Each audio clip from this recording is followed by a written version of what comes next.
Oh, Cayman moon, The voice of the Cayman Islands, Radio Cayman. shining down from above. We love our listeners. Radio Cayman in the Cayman Islands.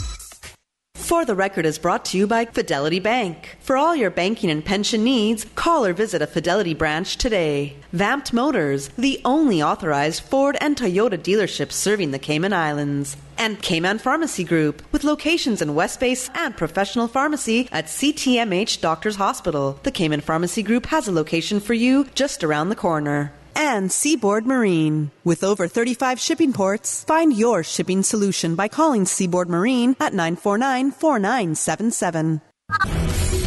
Coming to you live from Radio Cayman Studio. For the record. For the record. For the record. Hear from your government officials, independents, and the opposition on issues that matter to you. For the record. Engage in an open dialogue between residents and lawmakers. For the record. For the record. For the record.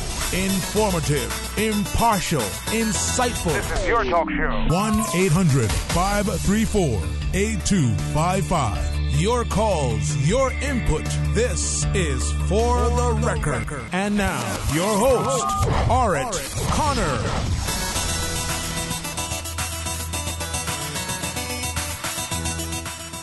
Morning and welcome to For the Record. Today is Wednesday, the 29th day of August 2018. I trust that everyone had an enjoyable night. We had a little bit of precipitation this morning in some areas, not long, not too heavy as well, but we're thankful for every drop of rain that we can get as well. I want to thank you, our listening and viewing audience, for allowing Radio Cayman and by extension For the Record into your homes, into your vehicles as you traverse the very busy roads of the Cayman Islands, into your places of work, whether it be an office cubicle or if you're working in the outdoors. Of course, For the Record is a show produced by the staff and management of Radio Cayman, and it is geared towards keeping you abreast of issues as they arise and play out on the local, regional, and international scene. I am your host, Orrett Connor, and you're welcome to join me every Monday, Wednesday, and Friday from 7:30 a.m. until 9:30 a.m. Our phone lines are always open. There is always someone there waiting to take your calls. 9 times out of 10, it is that beautiful radio voice of Miss Susan Watson. You can call us on our toll-free number provided courtesy of Flo. That toll-free number is 1-800-534-8255. You can also call us on 949-8037 and 949-6990. Of course, if you don't like to talk on the telephone, then email us at fortherecord. That is one word, fortherecord at candw.ky. In addition to that, we have a WhatsApp number. That WhatsApp number is 925-3261, where we invite you to send us a text message or leave us a voice note.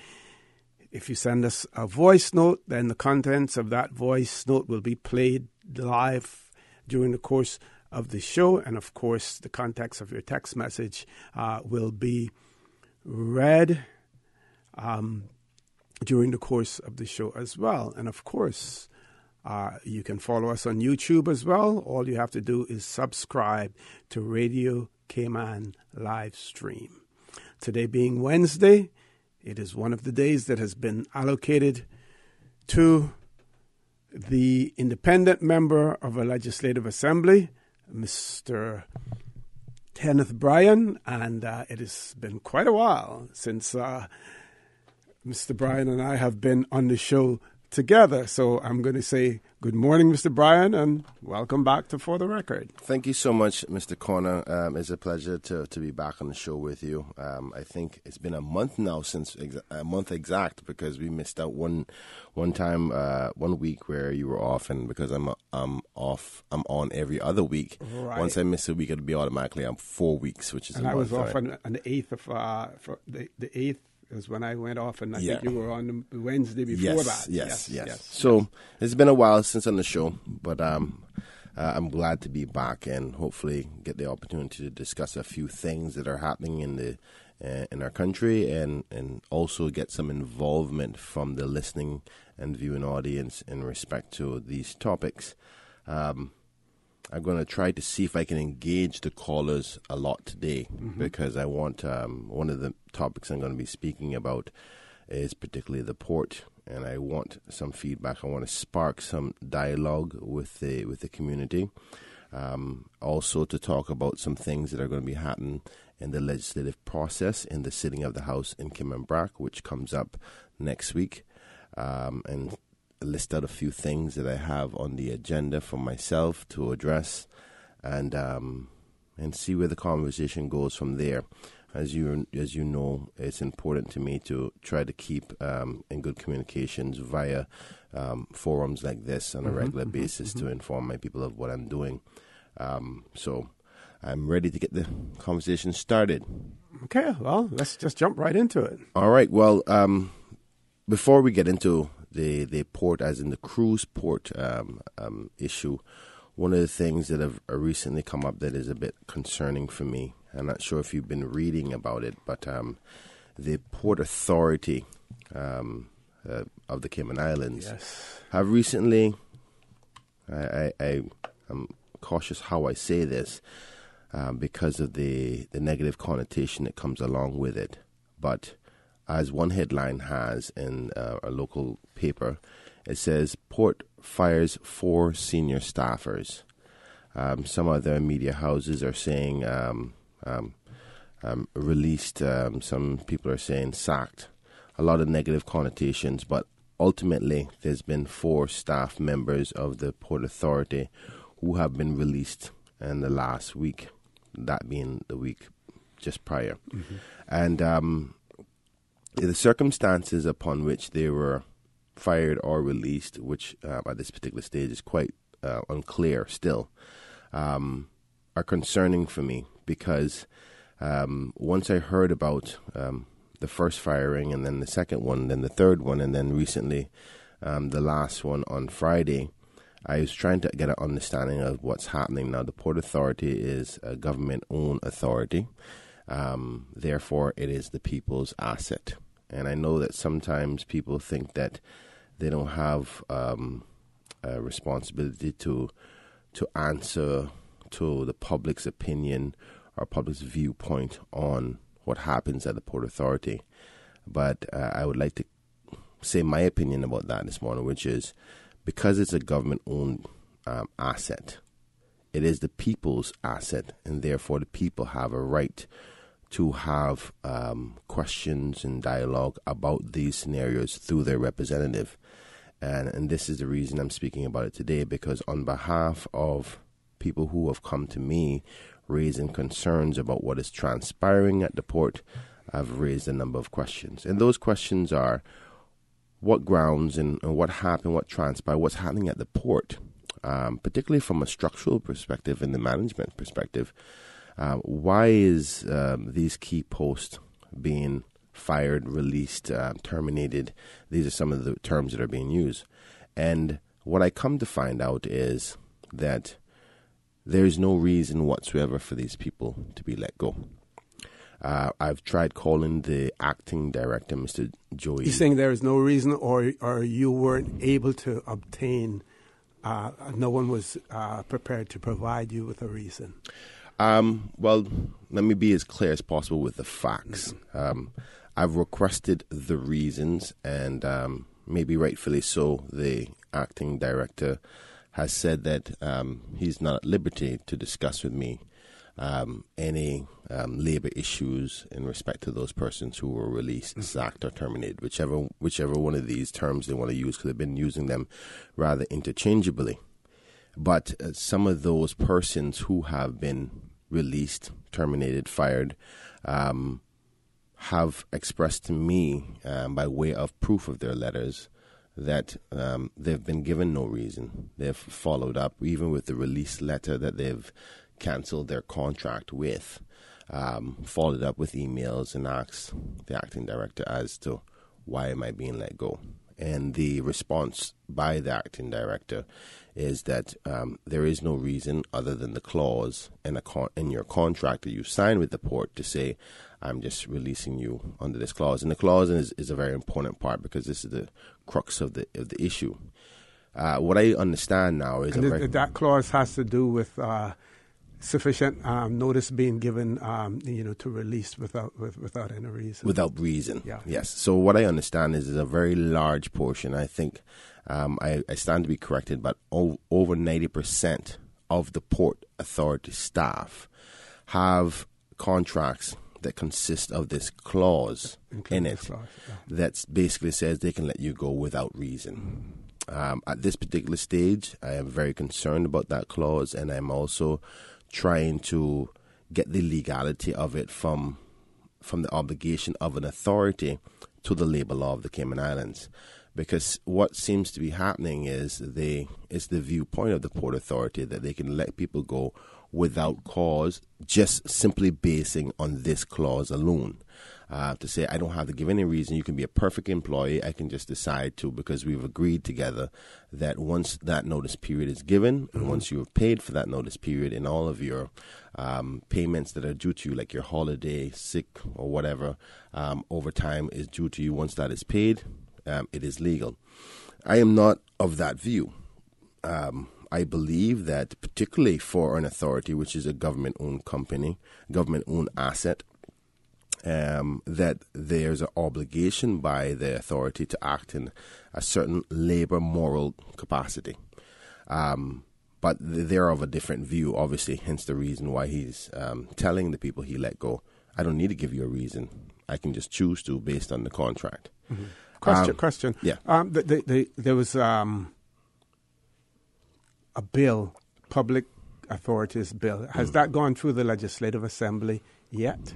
I'm actually in the process of researching that for the same particular matter, because obviously, I'm recently in Parliament. I don't remember seeing any of those pass the floor of the House since I've been elected. I think it would definitely because I believe part of the intentions of that bill is to bring those public authorities in line in certain respects. Yes, with core government, central government. Yes, actually, thank you for sparking my memory, because we remember that there was some attention to the hiring of the Honourable former Minister, Mr. Archer.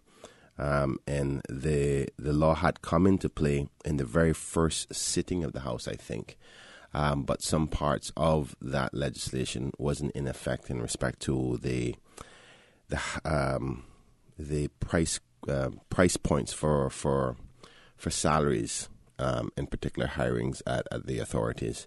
So it is in play, but the part I'm trying to decipher, and I think the Labour Department will also have to do the same, is in respect to the various laws that the authority is obligated to, one being the Public Authorities Law, the Labour Law, the Port Authority Law.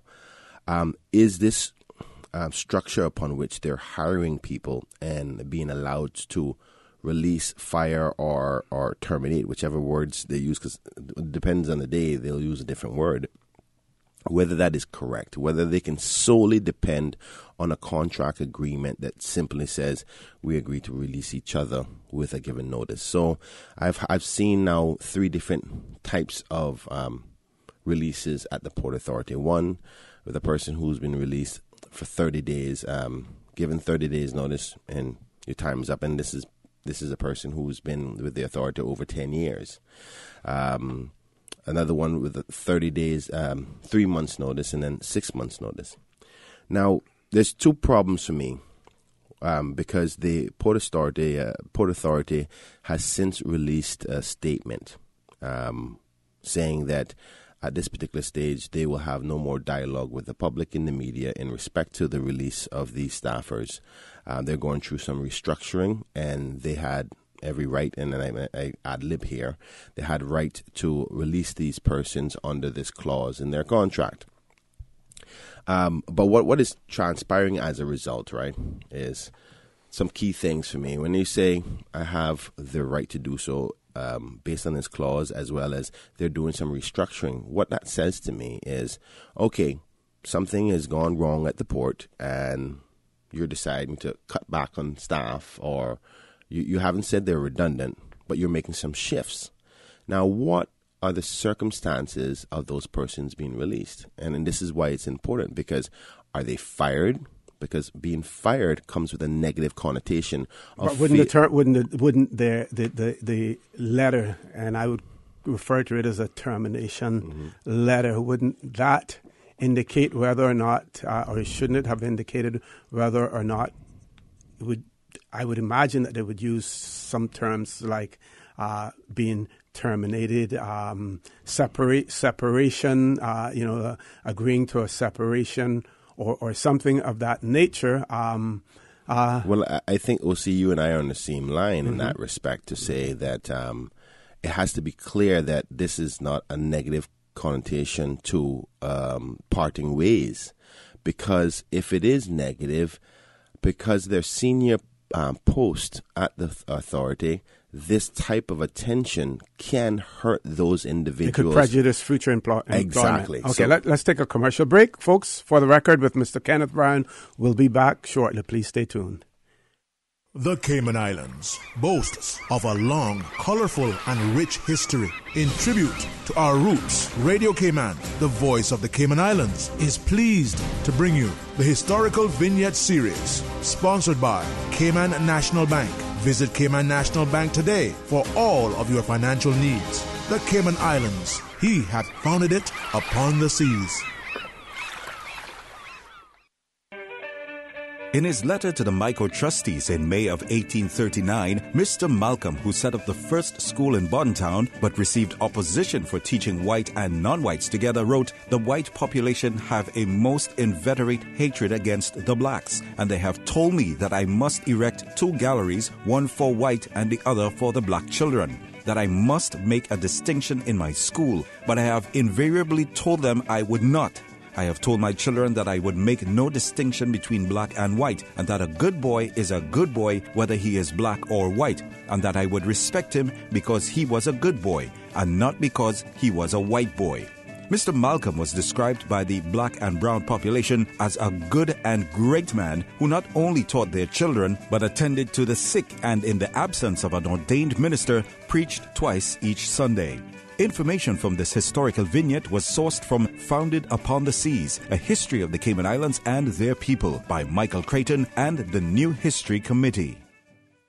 Radio Cayman's historical facts vignettes are proudly brought to you by Cayman National, with branches on all 3 Cayman Islands. Visit Cayman National Bank today for all of your financial needs.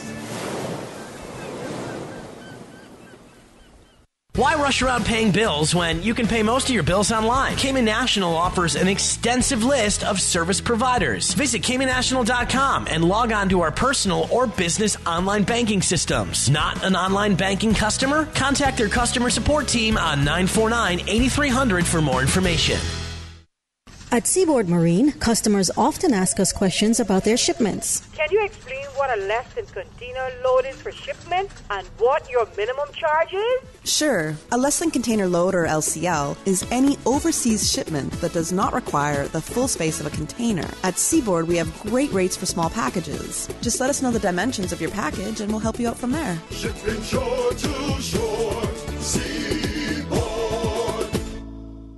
Oh, my acid reflux is killing me. Why don't you get something from the grocery store? I need something better than any generic quick fix. You should go to West Bay Pharmacy and have a brief consultation with the pharmacist. I went in last week and within minutes I was back in the car and on the road. And you know what? No more acid reflux. How long did it take you? Minutes. Here, give them a call at 945-0777. West Bay Pharmacy is just around the corner with everything you need in the hours you need it. Visit us today for fast, efficient, and professional service. We are here as a team to assist you while taking care of your health.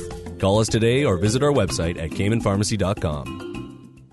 Did you hear that Vamt Motors has your sale going on now? And you get your choice on the money you'll save on your new car or truck? My sale? My choice? Really? Yeah! And they have lots of cars on sale. Some up to $7,000 off. Sounds pretty good. It gets even better. You can choose to take the full discount or you can get some or all of it as cash back. Extra cash back would be great. Exactly! And you can even use the savings to extend your warranty or service plan so you'll drive worry-free for years longer. Another good idea idea. If you want to upgrade with something like a new roof rack or backup camera, you can choose that too. Wow, I get to choose? Yeah, that's why it's your sale, your choice. Going on now at Vamt Motors on Walkers Road, while stocks last. Entrepreneurs are risk takers and innovators. They see opportunity where others see roadblocks and defeat. They introduce new products and services that disrupt conventional thinking and trends. Are you one of these innovators in our community? It's time to receive the recognition that you deserve. Apply today for the Chamber's Entrepreneur of the Year Award at businessexcellenceawards.ky. This award is proudly supported by Yellow Media Group. System 1 loaded. 1-800-534-8255. What is on your mind when it comes to the government, independence, and the opposition?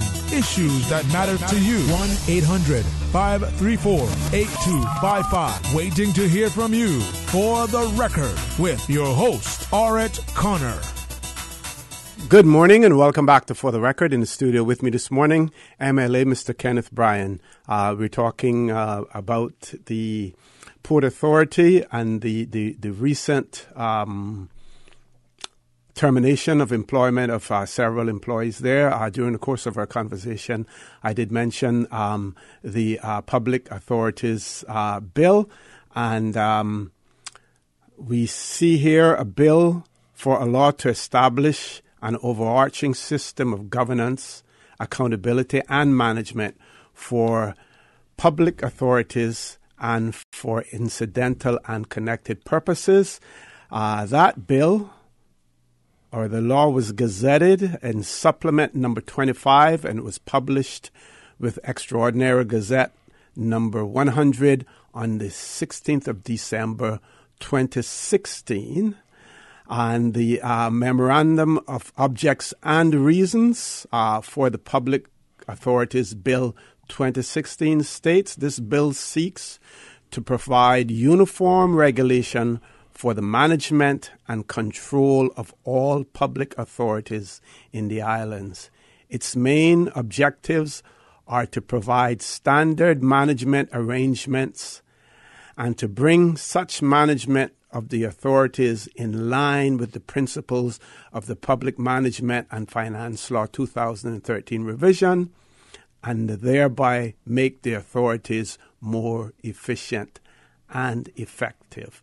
So that bill is there, and I'm sure when you get an opportunity, Mr. Bryan, you may want to take a look at that. One part of that bill has to do with appointment, responsibilities, and procedures of the Board of Public Authorities, and appointment and responsibility of the Chief Executive Officers of Public Authorities,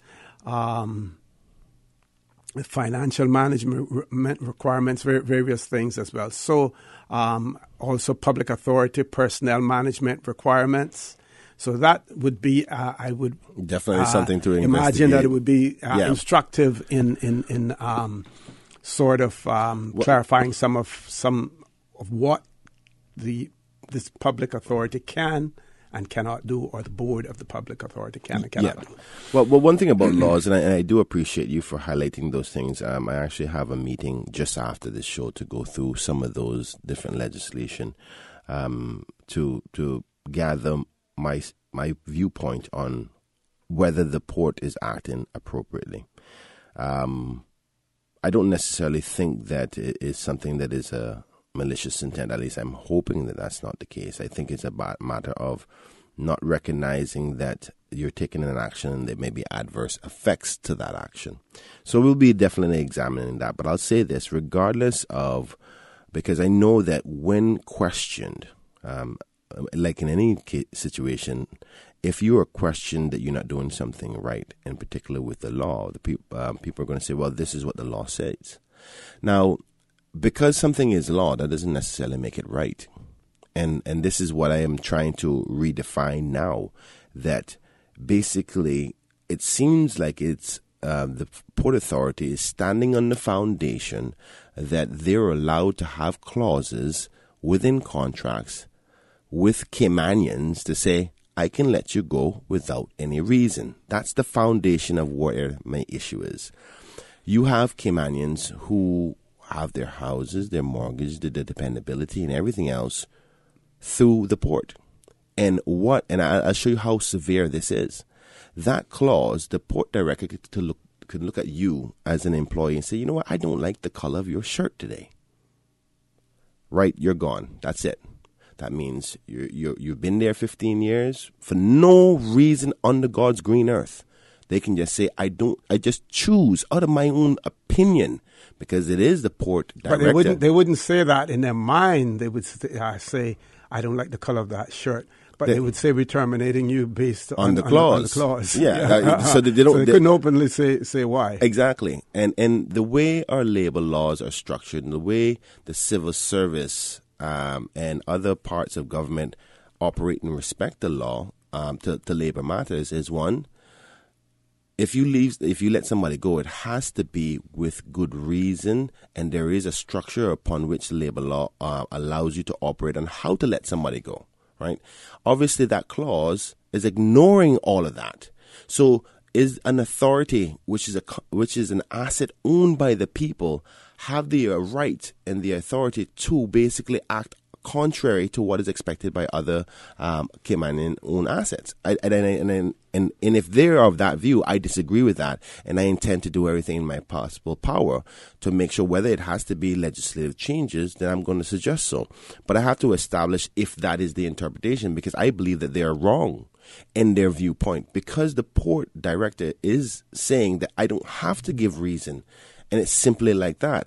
Now, the labor law is very, very complicated when it comes to this, and I'm still trying to wait for an interpretation from legal in respect to saying, can a person solely be let go with nothing else other than just saying, I'm choosing this clause to let you go? And I haven't got the answer to that yet. And I'm sure that I would imagine, I shouldn't say I'm sure, I would imagine that those persons who have been released by the Port Authority will seek legal advice and guidance as well in relation to that. And I'm not a lawyer, and I wouldn't profess to be given legal advice, but there is something called natural justice. Yes. Where and one of the concepts of natural justice is that you should be able to face your accuser. Yes. If you're being terminated, you should also, to me, be given a reason for your termination, so at least you can have an opportunity to defend that if it is a point where you felt that disagree. you have done something wrong, that you're the culprit in a particular case. Exactly. Then it gives you that opportunity. But again, those are legal arguments. And I'm sure exactly. If they have retained legal, but the reason legal why counsel. I think we're on the same page in that respect. Mm-hmm. And what I'm saying is this has to be challenged now, because if it is of that view, it sets a precedent, and I don't think anybody has ever challenged it. And my concern is there's a lot of Georgetown Central constituents that work at the port. I'm almost certain that probably about 95% of the staff that work at the port are Caymanians. Those are the people I represent, and I don't think it's fair that they should be left at the whim of a clause. That's what they're basically doing their foundation. Now, here's the other part. I know because we had to go to the 8 o'clock news break. The important part about this, too, is if the port is saying it's a restructuring move, and this has nothing to do with the performance of each one of those persons that are being released, you need to publicly say so. The Cayman Islands is a very, very small place.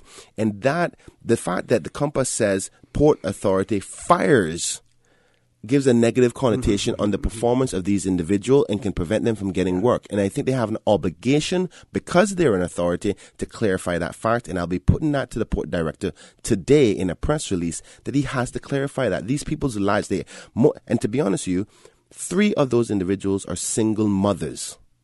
That's a problem for me. They have mortgages and they need to find work. So if they don't clarify that it has nothing to do with their performance and they're hindered from getting another job opportunity, maybe they can be liable. Okay, folks, please stay tuned. For the record, we'll be back immediately after the 8 o'clock news. Thank you, Mr. Connor. And studio time now by Price Right is 7:59.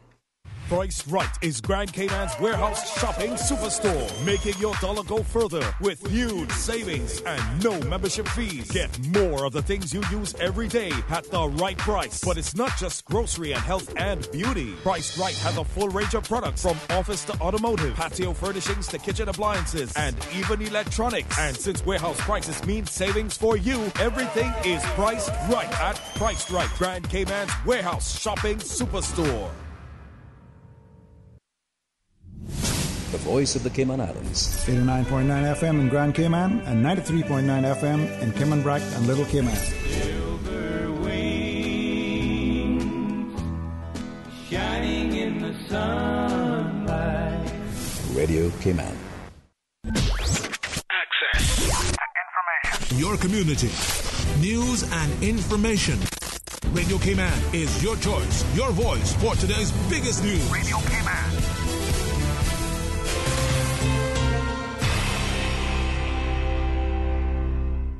With your latest news, I'm Karsley Fuller.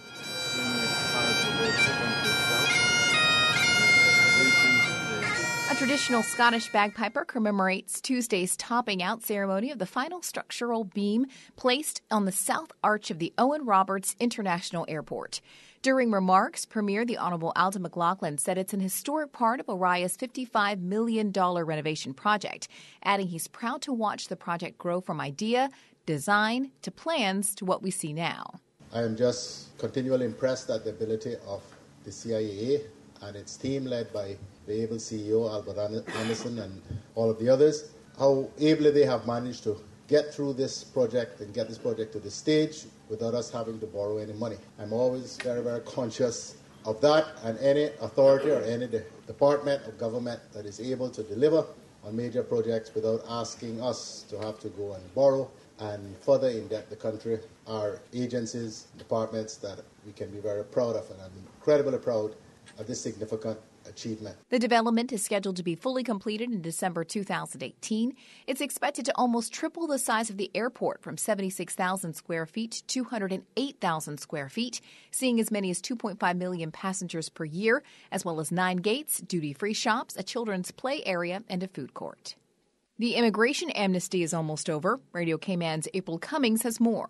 The immigration amnesty remains in effect until August 31st at 3 p.m. The program is open to those residing illegally in the Cayman Islands, workers who are not working for the employer named on their work permit, and employees on a valid permit but whose employers no longer have full-time employment for them. Immigration authorities say employers may cancel work permits for employees for whom they have no work. In all of the above cases, if the foreign national leaves during the amnesty period, there will be no prosecution. The amnesty is also open to people who have reached the end of a term limit but have not left the islands, and also to visitors who haven't applied for an extension to stay in the country. DOI officials say anyone who is in the islands illegally can simply make an airline reservation and leave during the amnesty period without penalty. Employers and employees, though, who wish to cancel permits will need to do that in writing to Immigration Headquarters at 94A Elgin Avenue, Georgetown. April Cummings, Radio Cayman News. If you need more information, you can call the Confidential Information Hotline at 1-800-534-2546.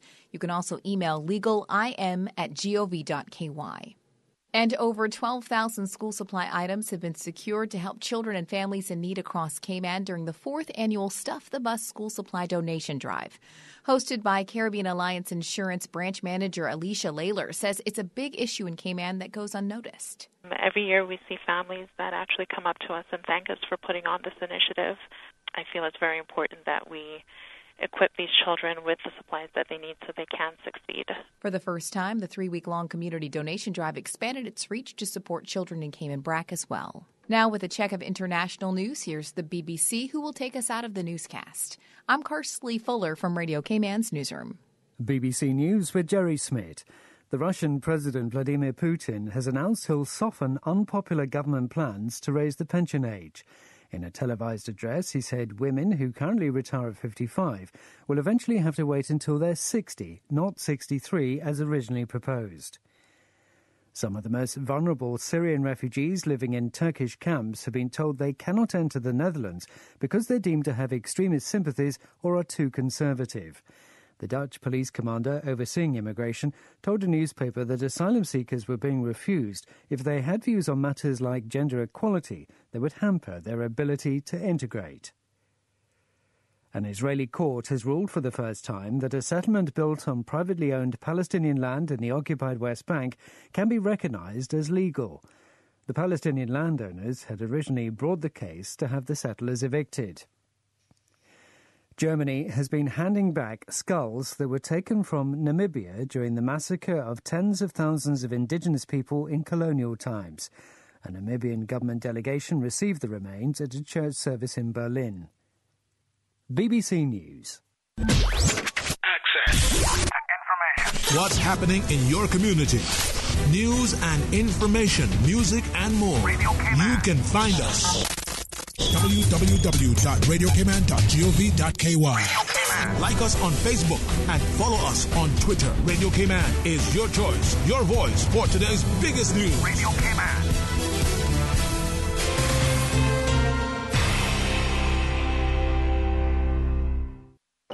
The following is a public service announcement. The Council of the Justices of the Peace Association is pleased to advise the public that general document signing services will be provided 3 days a week in the front lobby of the Government Administration Building. On Mondays, Wednesdays, and Fridays, between the hours of 9 a.m. and 12 noon, the following services will be provided by volunteer justices: witnessing a signature on an authentic document, certifying a document as a true copy of the original once the original has been provided, witnessing a signature and completing the portion on a Cayman Islands or British passport application, including acknowledging that the photo provided is a true likeness. Please note, a JP must have known the passport applicant for no less than 2 years before signing the application.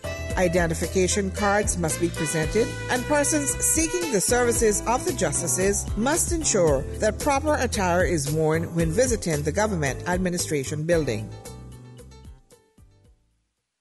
Tune in to Radio Cayman every morning at 7:20 a.m. for your daily weather update. Proudly brought to you by Miller's Plumbing and Accessories. With over 47 years of experience, they'll get the job done for you on time. Free estimate. Miller's Plumbing and Accessories. Call them at 949-4709 for a free estimate. In financial news, Asian stock markets edged higher today after Wall Street gained on strength in technology and retailing shares. Keeping scores, Tokyo's Nikkei 225 rose 0.4% to 22,914, and Hong Kong's Hang Seng advanced 0.2% to 28,415. The Shanghai Composite Index lost 0.3% to 2,768, while Seoul's Kospi gained 0.2% to 2,308. On Wall Street, the Standard & Poor's 500 index closed at a new record. Shoe retailer DSW surged 20% after reporting stronger than expected results. Apple added 0.8% and chipmaker Qualcomm gained 3.6%. The S&P 500 rose less than 0.1% to 2,897. The Dow Jones Industrial Average added 0.1% to 26,064. The Nasdaq Composite gained 12 points or 0.2% to 8,030.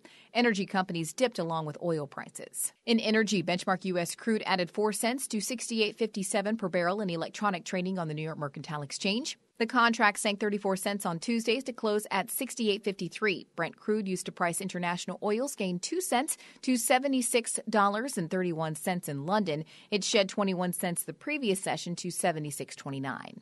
And in currency, the dollar gained to 111.29 yen from Tuesday's 111.19. The euro advanced to 1.1692 from 1.1696. At Kirk's Home Center, we can make your life much better. We got it all together.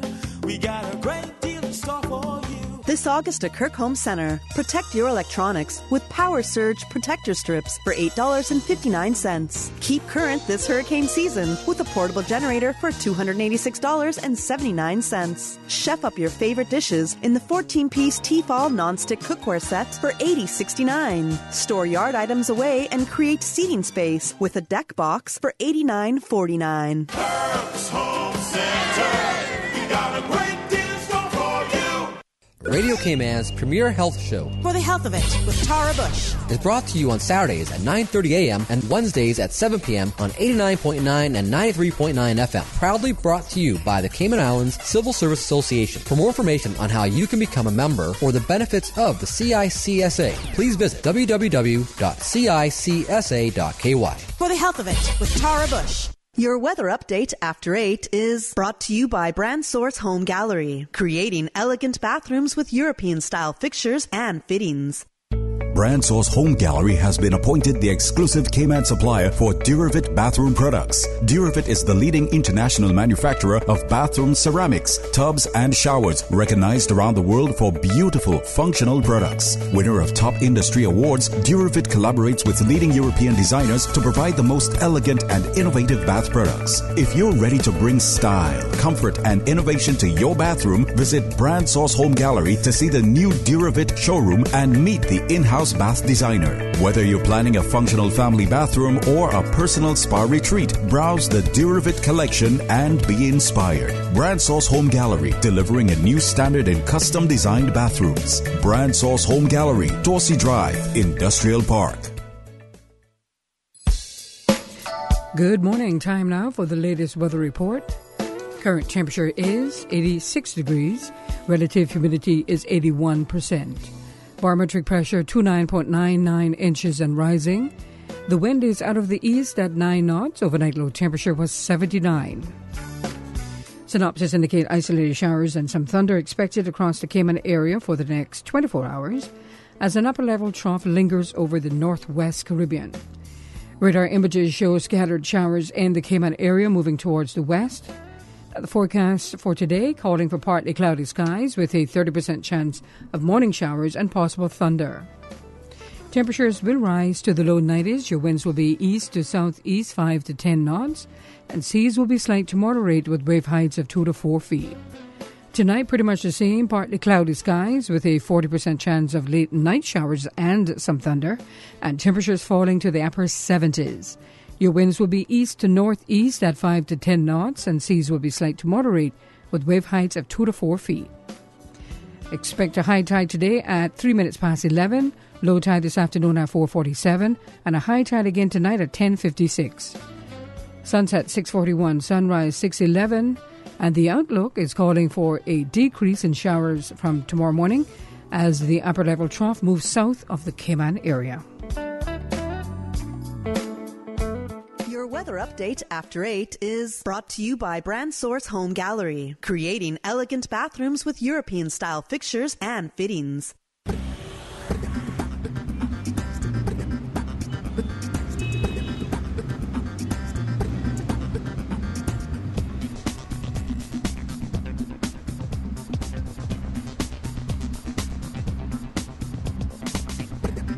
Good morning once again, and time to take a look at what's happening traffic-wise. On Huldah Avenue, traffic steady but flowing, as well as on Thomas Russell Avenue. And Elgin Avenue, moderate flow of traffic. On North Sound Road, traffic is steady heading towards the Industrial Park area and coming from the Industrial Park area to the Butterfield Roundabout. Traffic moderate as well. And light to moderate traffic flow from the Westway 4-way stop. Light traffic on Owen Roberts Drive. And in and out of Georgetown on Shedden Road, things are looking pretty good. And traffic coming into Georgetown on Edward Street is moving along moderately. On Shamrock Road, steady but flowing traffic, as well as on the Linford Pearson Highway, and moderate flow of traffic coming off Bobby Thompson Way. Cool Road, steady but flowing traffic. And that's the very latest on your traffic. Join us again at about 10 minutes after 12 as we update you on your traffic. If you see any incidents or accidents on Cayman's roads, give us a call here at Radio Cayman, 949-6990. Have a good morning and safe driving, Cayman Islands. Are you ready to pace yourself? The Lions Club of Grand Cayman's 7th Annual Delano Hislop Memorial Journey for Life 50-mile walk run on Sunday, September 30th at the West Bay Road on Public Beach. Register today and do your part to help raise awareness for prostate and colon cancer and also raise funds to help support victims and survivors in the Cayman Islands. Registration fee is only $25. For more information, visit www.lionsgcmpacce.com or call 917-7223. The Delano Hislop Memorial Journey for Life 50-mile walk run on Sunday, September 30th at the West Bay Road on Public Beach. In local sports, CrossFit Cayman has organized its first ever Olympic weightlifting competition in Grand Cayman. Their hope with this event is to catapult the growth of the sport in the Olympic weightlifting arena in the country. This event is for any competent lifters in the clean and jerk and snatch. All ages, weight classes, and skill levels are welcome to compete. The event will be held at the Arc in Cayman Bay on Saturday, September 8th from 7 a.m. until 1 p.m. To register for this free event, head to caymanactive.com. In international sports, Japanese teenager Sakura Yoshizumi and Kensuke Sasakawa provided a next-generation entry to the 2020 Tokyo Olympics with gold medals at the Asian Games in skateboarding. The 16-year-old Yoshizumi, an X Games and Park Series Pro Tour medalist, won the women's park final at Jakabaring Sports Center in Palembang, which is co-hosting the Asian Games with Indonesian capital Jakarta. She beat teammate Kaya Isa and Zhang Xin of China, collecting the bronze. The 12-year-old Manggan Yimas placed fourth for Indonesia. And esports organizers say don't blame the games. Executives at the Asian Games have expressed sympathy for the victims of the deadly shooting at a video game tournament in Florida. But Kenneth Falk, president of the Asian Electronic Sports Federation, says the shooting was more a reflection of U.S. gun laws than the gaming community. U.S. authorities say the suspect killed 2 people and wounded 9 others before fatally shooting himself Sunday at a Madden tournament being held at a riverfront mall in Jacksonville. Initiating system. For information that matters. For the record. With Orrett Connor. Continues right now on Radio Cayman. Good morning and welcome back to For the Record. In the studio with me this morning, MLA Mr. Kenneth Bryan. I think we have one caller. Before we go to the caller, though, I have one email that was received at about 7:19 this morning. So this person made sure that they got their email in even before the show started. And it says there, good morning, trust all is well. When it comes to justice in Cayman, it looks like if you are a government employee, you can do anything and get off, as in the case of the immigration officer, still hold your job. Again, it also depends on the judge, who can be biased and a friend. I thought the laws in Cayman were to be upheld. We make laws, but do not enforce them, especially if it's one in authority.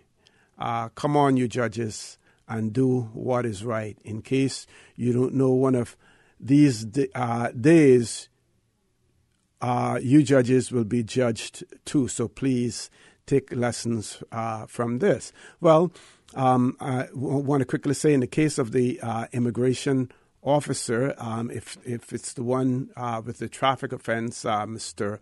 Wong, it has been pointed out that his offense, what he was found guilty of, was not a criminal offense, and also that the precedent had been set by the Chief Justice when it was decided that a Grand Court judge would continue to serve despite pleading guilty, I believe, to an offense as well. And then, of course, we have a few other situations as well. We have a situation with a 39-year-old person who was convicted of theft in the amount of over $30,000 from the government of the Cayman Islands. 39 years old, jailed for 15 months as a result of that. And we also have the case of a realtor, 81 years old, who misappropriated money, two clients' monies. One of those, based on the reports from the court, was a person who was like a household helper or something like that. They really can't afford, don't have a whole lot of money, and we're looking to purchase a house. And despite the fact that arrangements are now being made, and I think there are going to be court hearings in terms of how this money is to be paid back, whether or not that 81-year-old will be able to pay it back. But that person was issued a suspended sentence as opposed to serving time? Was it his age? As a result, there were some who would argue that the 39-year-old former civil servant, especially if that person has children and stuff like that, needs to be outside of the jail rather than inside. And they may argue that the 81-year-old has already lived 81 years of their life. They could probably spend a little the time in jail as opposed to the 39-year-old one, which you're taking valuable years from that person's life. Now, I want people to bear this in mind and understand this. I'm not condoning any form of theft whatsoever, but I'm just trying to show the differences. And, of course, there are legal reasons why one is handled different than the other. I think in the case of the 39-year-old, the judge pointed out that it was breach of trust, and as a result, basically says both sets of offendings were breach of trust, and the magistrate emphasized that the individual was the face of the government, and as a result of that, imposed a custodial sentence on a 39-year-old Caymanian for stealing $30,000 from the Cayman Islands government, from the people of the Cayman Islands, 65,000 of us, as opposed to a suspended sentence for an 81-year-old who misappropriated and caused an individual to lose probably their life savings, one individual as opposed to 65,000, who's impacted more, that one person as opposed to 65,000. I want to remind you, I'm not condoning theft in any way. Two callers, Mr. Brian, if we will. Let's go to the phone lines. First caller, good morning. Welcome to For the Record. Good morning, Mr. Connor and Mr. Brian. Good morning, Cap. How are you? Oh, I'm still hanging in, thankful. I know I'll probably be in jail before night, but if you smoke, we'll bring cigarettes for you. I don't smoke. Over 42 years since I smoked my last cigarette. Good. And I'm a diabetic, so they got to treat me. They got to find special food for me. Yeah, this subject about the port. I'm very happy that's come up this morning, because I know I'm going to get in trouble. I'll probably be arrested for what I go. But you all know that my son was the port director. Yes, sir. And he was dismissed. They wouldn't renew his contract. That was a decent way of saying it. He served there 15 years as port director, 7 years before as an internal auditor with the government. He had 22 years with the government. And he got no compensation, no nothing but a bad name. But when it's always two sides to the story, and sometimes three. He wrote the Honorable Alden McLaughlin, he wrote Wayne Panton, Marco Archer, and the Honorable Moses Cocornell. It's only one that had the decency to reply. That was the Premier, and his reply, I acknowledge receiving your letter. They would not call him in and get his side of the story. Now, I know he don't want me to speak on this thing today, but I'm going to say it all the same. The Honorable McKeever Bush was chairman of the port when my son was appointed. He was the one appointed. He could come on the radio today and tell the reason why my son was appointed. They have no record. There was 1 year that the port did not pay the intergovernment funds into the government, because they had to pay lawyers' fees about this cruise ship. Because he knows more about this cruise ship operation than anyone. He had about at least 7 to 8 trips to Miami with all these cruise ships. Donald Trump is talking about fake news. Well, it's a lot of that around.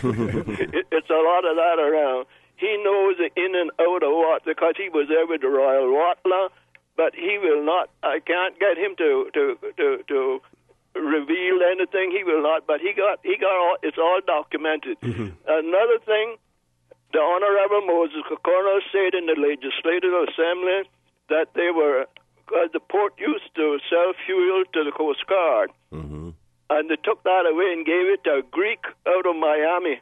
And that was he said, I'm sure it's in the Hansard, because I heard it on the radio, that why they took was to help a friendly government, cargo transfer, or whatever the name is, not a government. It's a Greek-owned company, and he's been here in Cayman for years and years, trying to get my son to do business with him. The port was making a little money on that deal. I'm not going to quote how much it was, because I might be mistaken, but when they took it away from the port and gave it to this one, they got 16 cents on the dollar. So that's good management. And there's so much more I could go on, I could say. And about this cruise ship thing, that is fake news. They're only telling, because these big ships, these Oasis-class ships, they came down here and measured it. They can tender here. They came down there, but it's political, because they cause other people to develop harbors or something. And if they allow their ships to come here and tender, the other countries will say, "Why did you make us build docks?" So it's nothing but deception. They're telling lies.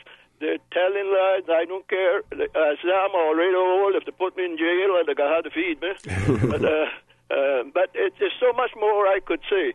But they will not listen. And the Honorable McKeever Bush could call in today and tell them the reason why my son was port director. Okay. Why he made, because the former port director, Mr. Bush, said they could not work cargo in the night. And McKeever told them they had to do it. And he said, if you can't do it, I'll get somebody. And that's how this night operation came into effect. And it's so much more I could say about the hams and the turkeys that was been given out to before people could get their frozen cargoes. I better stop here now. All right, Captain Paul, thank you very much. I'll be in touch with you as well, because remember we spoke last week about you coming on and talking about some of the history of the Cayman Islands as well. So I'll be in touch with you on that also, Captain Paul. And Mr. Bryan, to you, I would like sometime to meet you. No problem, sir. I'd like sometime to meet you, because there's so much information I can give you.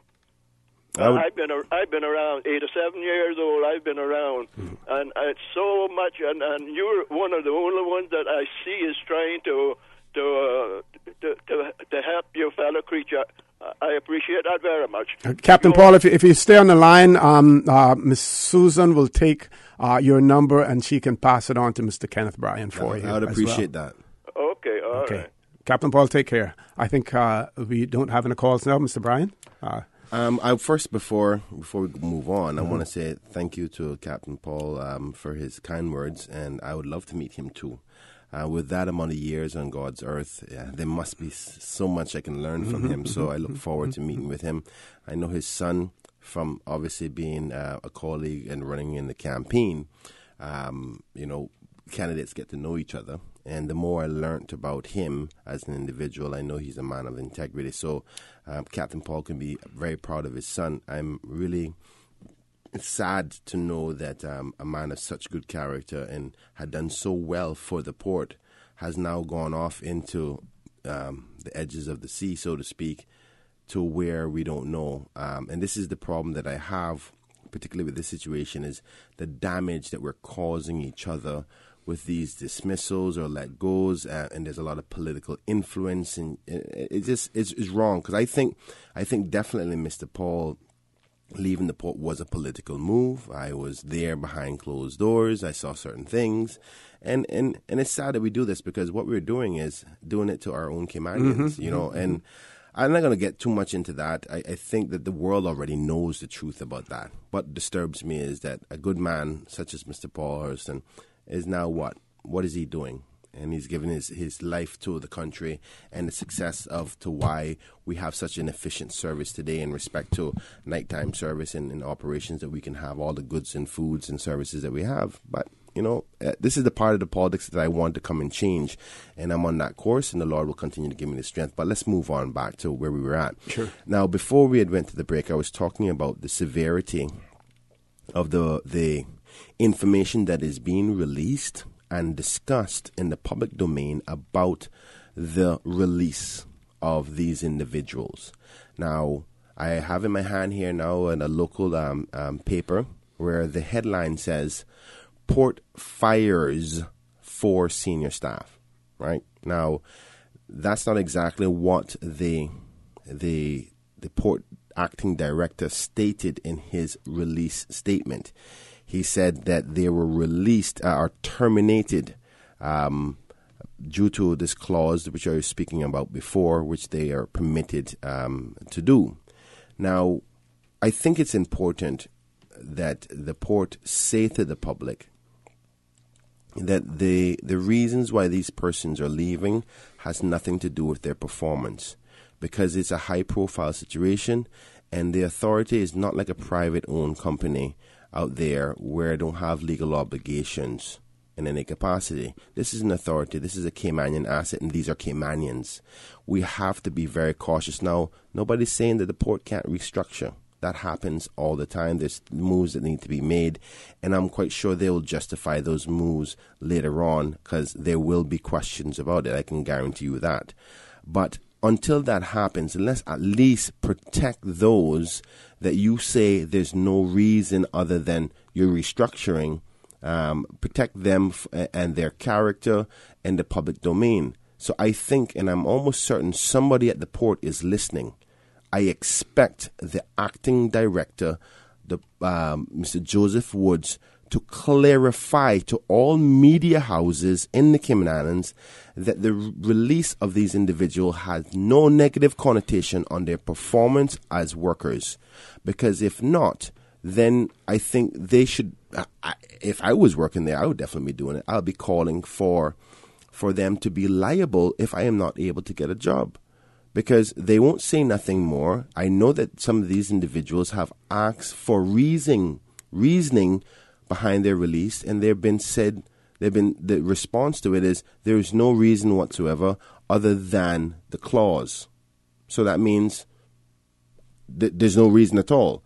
And then he supports that argument later on by saying this is restructuring moves. Mm-hmm. So I've now gathered that there's no negative connotation to them being released. And you say that they have all retained legal counsel in relation. Well, to I know this? some have. I cannot confirm today that all have. I think some of them are in discussions with legal counsel of their own. Some are with the Labor Department. I can't swear for all of them, but I would advise, if they were listening this morning, that every one of them should go to the Labor Board. That's what I would advise them to do as a representative of the people. But the reason why I'm addressing this is because if you don't tackle issues like this, it will continue to happen. There's I wouldn't say a good thing about this, but the only saving grace is these persons are senior staff. They have good qualifications, they have longevity and all those things. So there's a high probability that these people will bounce back on their feet. But we've seen situations where persons, like Mr. Paul Hurston, didn't jump back on their feet because of damages in the public domain. Do we have an idea of the average length of time that these persons were employed by the Port Authority? Now you're bringing up another drama situation, because the 4 persons that have been released are all individuals that were hired by the now suspended director, Mr. Reed. And there is whispers that this is an act of trying to undo what he has done. And my theory behind that is, if you are trying to undo what he's done, why is he still suspended? Now, I'm not suggesting that he should be fired altogether, but he's on suspension, and you're basically disagreeing with his decisions as the director on the direction of the Port Authority. and you're undoing everything that he's done, something's not kosher with that, and this leads us to questions, right? Do we know whether or not all of these appointments that were the persons who have been terminated now, their appointments did all of them have to be approved by the Port Authority Board? I'm not aware, and hence the reason why much more investigation is happening. I have to go because through if all the board the has to approve every appointment, then it would appear as if the board is running the show, and they're undoing what they did as well. Now, if it was this port director's sole authority to hire without consulting or without the advice of the board, then it's another matter. So I think there are lots of things that need to be looked into. You are going down exactly the same line that I'm going on. We have one caller. Let's go to the phone lines. Caller, good morning. Welcome to For the Record. Good morning, caller. Welcome to For the Record. You want to turn the radio off, please? It's off. Go right ahead, caller. My question is regarding the port, with the firing of the port. Now, why don't we know why they're firing these people? What ground? And who are they replacing them with? The public has a right to know. Like how they're just digging out the port. Why are they leaving planning out? Now, planning gave approval for lot number 13D, 230, permission passed, everything passed, an 8-bedroom, 6 parking spots. How is that possible? Fire safety, there's no fire safety in place for this same lot and parcel. How is that possible? Now they're digging up planning. Why not do go the whole 9 yards? Huh? Now, my other concern is with Mr. Ezra Miller. Was on the news a couple of nights ago regarding how they would like to have in the schools the kids come out with with a trade, nah? But they don't have sufficient funds to assist with that. Government claims they don't have sufficient funds. Okay, here's my question to that now. Why is government continuously paying Cayman Land and Sea $65,000 every 3 months? Can't that go to the school? Why is it that the private schools are getting more and better attention from the government than the local schools? It came to my attention that a certain teacher from Humet in the high school requested $3,000 a year, per year, to buy stuff for the children, to teach the children how to cook, and was denied. If that was the private school, it would have been approved first word. They're neglecting our private schools big time, and it's so sad because they not only do the private school members vote for them, the majority happens to be the public schools, parents who vote for these people. You understand? And it's a crying shame that they're not putting attention. Why isn't it not equal? If they can afford to give to the private schools, they should be able to afford to give to the public schools. I think the government, caller. I think the government does give a certain amount and budgeted for private schools, but certainly not near the amount that is given that is put into public schools. Amen. Why is that? Because their kids go attend to the private school?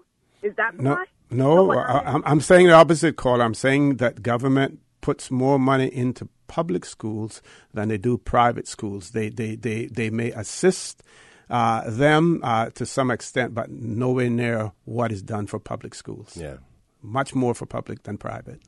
Not according to what I get my information from my MLA. Well, I'm afford to come onto this radio and talk. And furthermore, Mr. O.C., regarding the $65,000 that they're throwing away every 3 months, I have proof of that because I was one of them who picked up the check and have a picture of the check in my phone. And you say that $65,000 is for what? Every 3 months, government is giving Cayman Land and Sea $65,000. Cayman Land and Sea. Or the cooperative, Yes. the Cayman Land and Sea cooperative. Yeah, yes. 3 months, supporting what? But aren't they Caymanian businesses that they're Cayman Land and Sea Corp? Aren't One they? family, McKeever family. Mm. McKeever family that government is supporting all these years. Yeah, I would refrain from calling names. Caller, please. But just come on. It's wrong. Our schools, our children needs it. There are people that are losing their homes. Government can assist and refuse to because they claim they're broke. But at the same time, they can find this amount of money to throw away elsewhere. Okay, thank you very much, caller. I think we get your drift on that. Certainly valid concerns that you have as well. I think we have to take a commercial break now, Miss Susan. We need to take a commercial break. When we return, the conversation will continue with MLA Mr. Kenneth Bryan. So please stay tuned. Did you hear that Vant Motors has your sale going on now? And you get your choice on the money you'll save on your new car or truck? My sale? My choice? Really? Yeah! And they have lots of cars on sale. Some up to $7,000 off. Sounds pretty good. It gets even better. You can choose to take the full discount or you can get some or all of it as cash back. Extra cash back would be great. Exactly. And you can even use the savings to extend your warranty or service plan so you'll drive worry-free for years longer. Another good idea. If you want to upgrade with something like a new roof rack or backup camera, you can choose that too. Wow, I get to choose? Yeah, that's why it's your sale, your choice. Going on now at Vant Motors on Walkers Road, while stocks last. Are you kidding me? What's wrong? I ran out of my meds and I have an interview in about an hour. Why not call CTMH Doctors Hospital Pharmacy? They'll be able to help. You think so? Absolutely. Their pharmacists are brilliant for fast, efficient and professional service. CTMH Doctors Hospital Pharmacy provides you with more than just prescriptions. We strive to make your health our concern. We recognize the complexities of pharmaceuticals and the need to personalize your care. That is why we offer personalized one-on-one counseling. Call us today or visit our website at caymanpharmacy.com. Sometimes things just don't go as planned. That's why you need Contractors All-Risk Insurance from Fidelity Insurance Brokers. Ensure you're covered in the event of property damage and third-party injury or damage claims during your construction projects. And with Fidelity Insurance Brokers, you can be sure you are getting competitive pricing and superior customer service. Call us today for a free quote. Fidelity, we're good for you. System 1 loaded. 1-800-534-8255. What is on your mind when it comes to the government, independence, and the opposition? Issues that matter to you. 1-800-534-8255. Waiting to hear from you. For the Record with your host, Orrett Connor. Good morning and welcome back to For the Record. In the studio with me this morning, MLA Mr. Kenneth Bryan. One WhatsApp message says, "Good morning, Mr. Connor and Mr. Bryan. As I listen to the discussion concerning persons from the Port Authority, I sincerely believe that the clause Mr. Bryan spoke of should be tackled and made right by the House of Assembly. Many times we hear discussions like this by our representatives, but what are they doing about protection of our people against being fired without a good reason? Not good enough." Now, in all fairness, the clause was there in a contract. It was signed by all of those employees as well. Now, whether or not they were able to seek legal advice before signing the contract to ensure that that they understood exactly what the contract means is another story. Not everyone has the luxury of being able to do that, especially if you really want that job or want a job, as well. That's the point where I was going to get at, which is if a person sees a clause in a job offer that is not something they really would prefer, but they accept it because the job opportunity, and we know about how difficult it is for Caymanians to retain work in Cayman in their own country. It is hard to put a person in that situation, particularly a person who just wants a job really bad. They go, "Let's not take any clause at this particular point. I just need an income." I don't think, I'm not talking about the employee. Now, I know some will say, well, you signed up for it. But isn't there an expectation by, and I want to refer this, I want everybody to put this in perspective, right? The Port Authority is owned by the Caymanian people regardless of who's running it, whatever legislation they're governed under, it belongs to the people of the country. Just like the government building, just like planning and any other department, it's the Caymanian asset. So if, in my mind, any asset that is owned by the people of this country, there's a certain expectation that they're going to behave appropriately towards Caymanians. That's like saying, I own a company and I work for that company and the company treats me really badly. That doesn't make logical sense. Now, the onus should be on the employer to make sure they act appropriately, not the employee. That's in my opinion. And like you said, there's difficulties in the way persons would just want the job or maybe not understand the clauses. Not everybody's a labor lawyer. And the responsibility, in my mind, is totally on the Port Authority in respect to these things. Now, I know one of the comments were, well, we hear a lot of this discussion, but what are the MLAs doing about it? At this particular point, and I hate to always rephrase this, but I am an independent member of Parliament. I have no authority over, or let me rephrase that, I don't have the numbers in Parliament to change this, because I could guarantee you if I had the numbers and I was on the government side and I had the support of the majority, I would change this. The question would be, what is there to change? It's not legislation. It's not a bill that's coming. I would imagine the only thing that could be done in this particular case would be a private member's motion calling for the government to look at the contracts that are being offered by the Port Authority to determine whether or not some clauses in that may be prejudicial to the employee. But I don't think that there are any legislative provisions for you to go in and actually determine what is in is or is not in a contract. Well, exactly, because you can't say what an employer and an employee can agree to and not agree to. But there can be an interpretation through the labor law, because the public authority, the Port Authority, is subject to the labor law.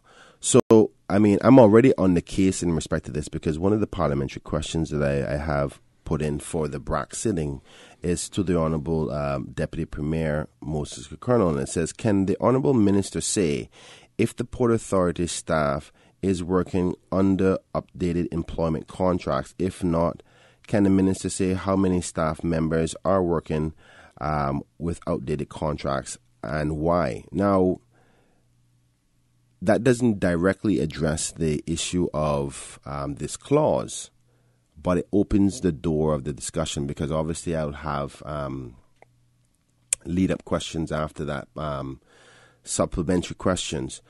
So once this question comes up and is addressed, because I need to get some information here, I want some concrete numbers of how many Caymanians are actually at the port right now, and I think the numbers is really, really large, who are actually working without updated contracts. And that in itself can be also a clause to let somebody go. Your contract is not valid. So there's a lot of labor issues in that relation, and I think that the security of tenure for Caymanian workers are very important. No Caymanian can afford to lose a job in this economy right now. None of them. Because the cost of living is so high. Not only that, the difficulty for Caymanians to get another job. This is why this is important to me. I'm not trying to be splitting hairs, but that's why it's that important. So we're going to get to the bottom of that as into whether or not that clause is legal through the various legislation. Okay, we have two callers. We're going to take one call before the break, and we're going to ask the other caller to hold on until after the break. Caller, good morning. Welcome to For the Record. Yes, good morning, O.C. Morning, how are you? Not too bad. How are you? How was your vacation? Very good, very, very, very good. I got it. My lungs feel like a 21-year-old now, expanded, and lots of energy. Good morning, Mr. Brian. How are you? Good morning, sir. I'm well. Thank you for asking. Yeah, man. I think it was last Wednesday. I called in. You had Minister Hugh and Councillor Harris onto the radio. Okay. Miss Donna was the host. I reminded them, or I made them aware about the situation that I have up here with the police used my property for 13 years. Mm-hmm. And he said that he would get the number. I must leave his number, and he will get in contact with me.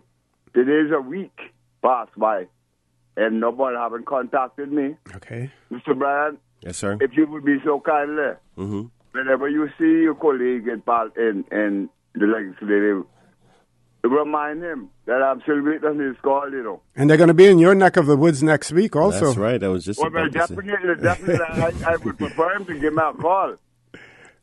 Well, I'll say this. There's a higher chance that you probably see him first than I do. I don't know why, but there's not much. Seeing him is one thing. Getting to talk to him about this is another thing. That is true. But, well, here's what I would suggest to you. All the government members, not all the opposition members, but the government members are all flying down to the BRAC on Saturday to prepare for the church service that the Honorable Speaker of the House has organized as a ceremonial church service for Sunday morning. So I am quite sure the word will be getting around town in Cayman BRAC about that church service, and you'll definitely see him there. One would assume, I can't see the minister not showing up, as well as Parliament will be starting on Wednesday morning up on the Aston Ruddy Centre. So he will be in the BRAC for at least a week, and you'll have great opportunities to see him and discuss then. Is one thing. Getting to talk to him is another thing. Well, I think that you and many other people are having a problem with government where they can't get accessibility to them, but that's one part that I'm not in control of, unfortunately. Yeah. Caller, we're going to ask you to leave us there. Unfortunately, we have to take a commercial break now. Oh, okay, I'm told that we will take the other caller first. Next caller, good morning. Welcome to For the Record. Good morning. Good morning. Good morning. Good morning. How are you? Good. Mr. OC and Mr. Ryan, I called the radio the other day in regards to rentals that not accepting children.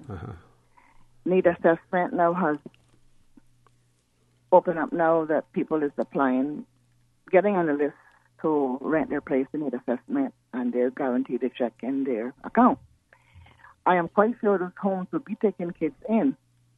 So what difference is it with them taking kids in and those that not underneath assessment that can't get a place to rent because of children?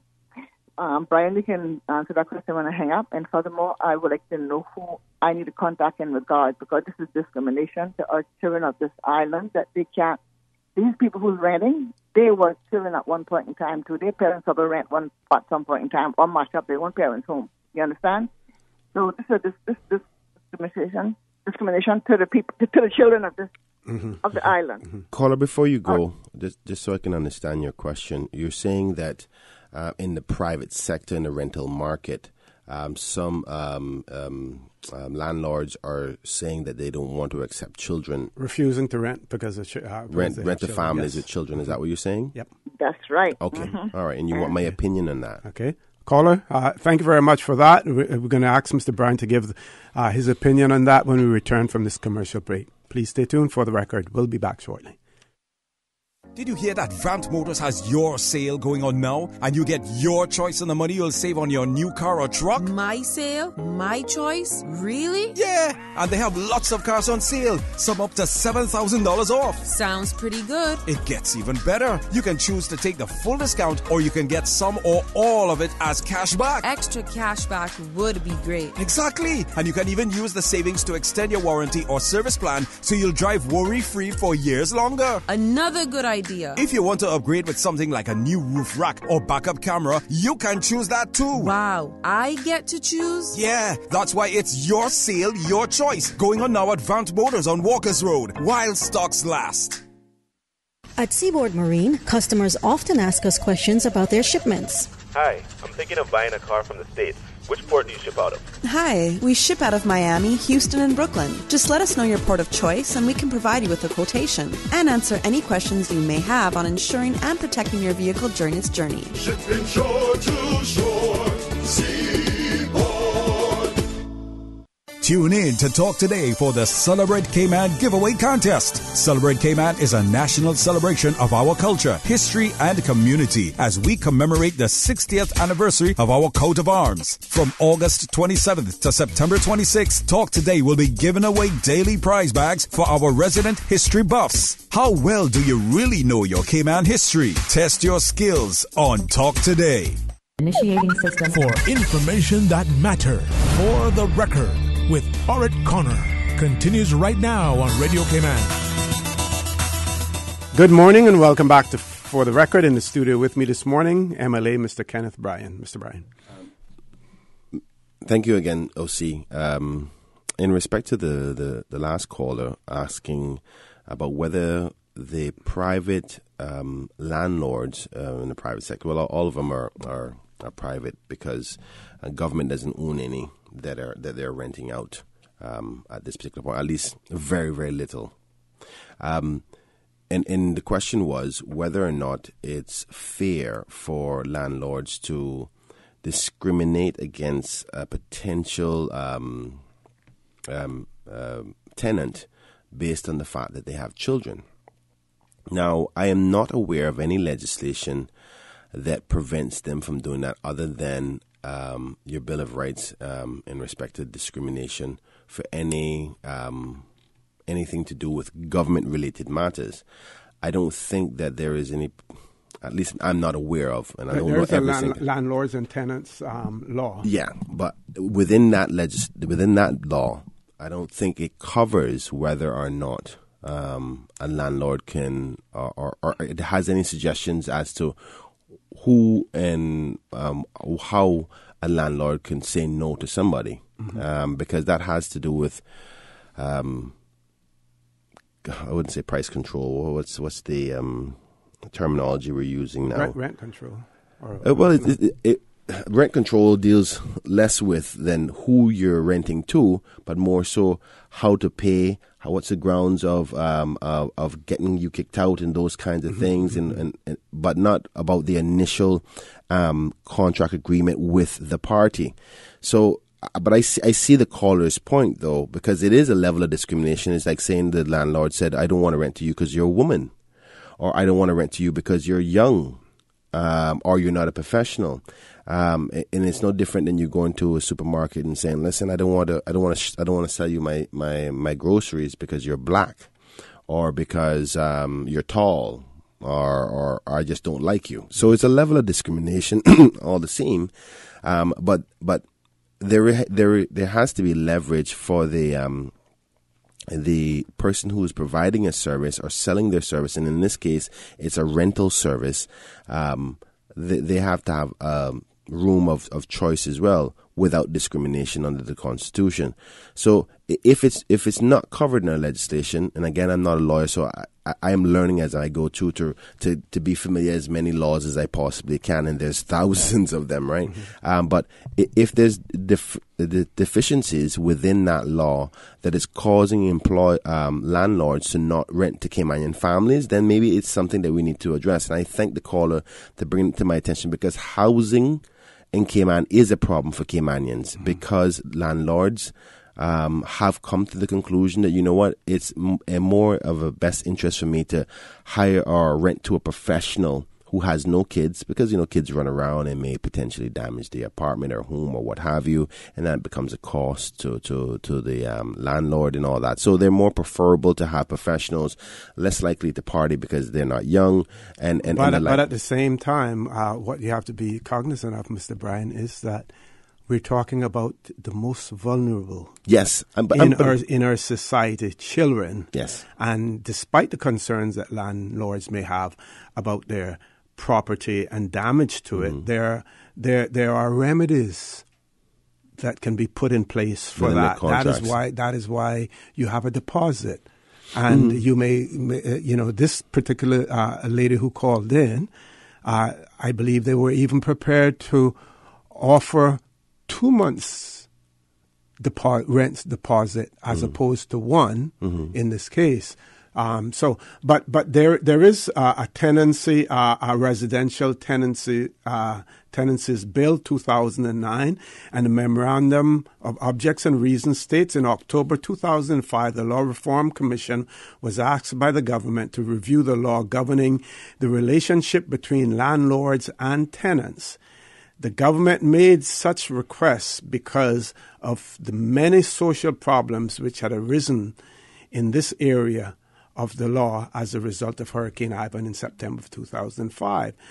This bill seeks to give effect to the changes proposed by the Commission in its review of the relevant legislation, which is the registered land law. So before that, we had a registered land law, and the Landlord and Tenancies Law 1998 revision. And this particular bill was gazetted in March of 2009. And there are several things in there. It calls for a commissioner and all of those things. I don't know whether or not a residential tenancies commissioner. I'm not sure whether or not all of these have been put into place. But during the course of the show, what I will continue to do is look at this to see if there's anything that is applicable to the scenario. Into that particular scenario. We're going to go to headline news. When we return, the conversation with MLA Mr.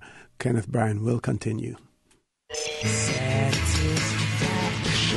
Satisfaction is guaranteed 24 hours a day, whether it's music or information. From Grand Cayman to Cayman Brac to Little Cayman, we've got you covered. You ever hear a thing like that? Radio Cayman in the Cayman Islands. Radio Cayman. Radio Cayman's newsroom. These are the biggest stories right now. The immigration amnesty is almost over. It remains in effect until August 31st at 3 p.m. The program is open to those living illegally in Cayman, workers who are not working for the employer named on their work permit, and employees on a valid permit but whose employers no longer have full-time employment for them. Russian leader Vladimir Putin has softened planned pension changes following angry protests and a slump in his approval rating. He said the retirement age for women would be increased from 55 to 60 instead of to 63, but a 5-year increase for men to 65 would stay. In a rare TV address, Mr. Putin said the country's working age population was shrinking, making change essential. And U.S. President Donald Trump has warned that his policies will be, quote, violently overturned if the Democrats win November's midterm elections. He told evangelical leaders that the vote was a, quote, referendum on freedom of speech and religion, and that these were threatened by, quote, violent people. He appealed to conservative Christian groups for help, saying they were one vote away from, quote, losing everything. Those are your headlines. I'm Karsley Fuller. Radio Cayman, the voice of the Cayman Islands. What's happening in your community? News and information, music and more. You can find us. www.radiocayman.gov.ky. Like us on Facebook and follow us on Twitter. Radio Cayman is your choice, your voice for today's biggest news. Radio Cayman.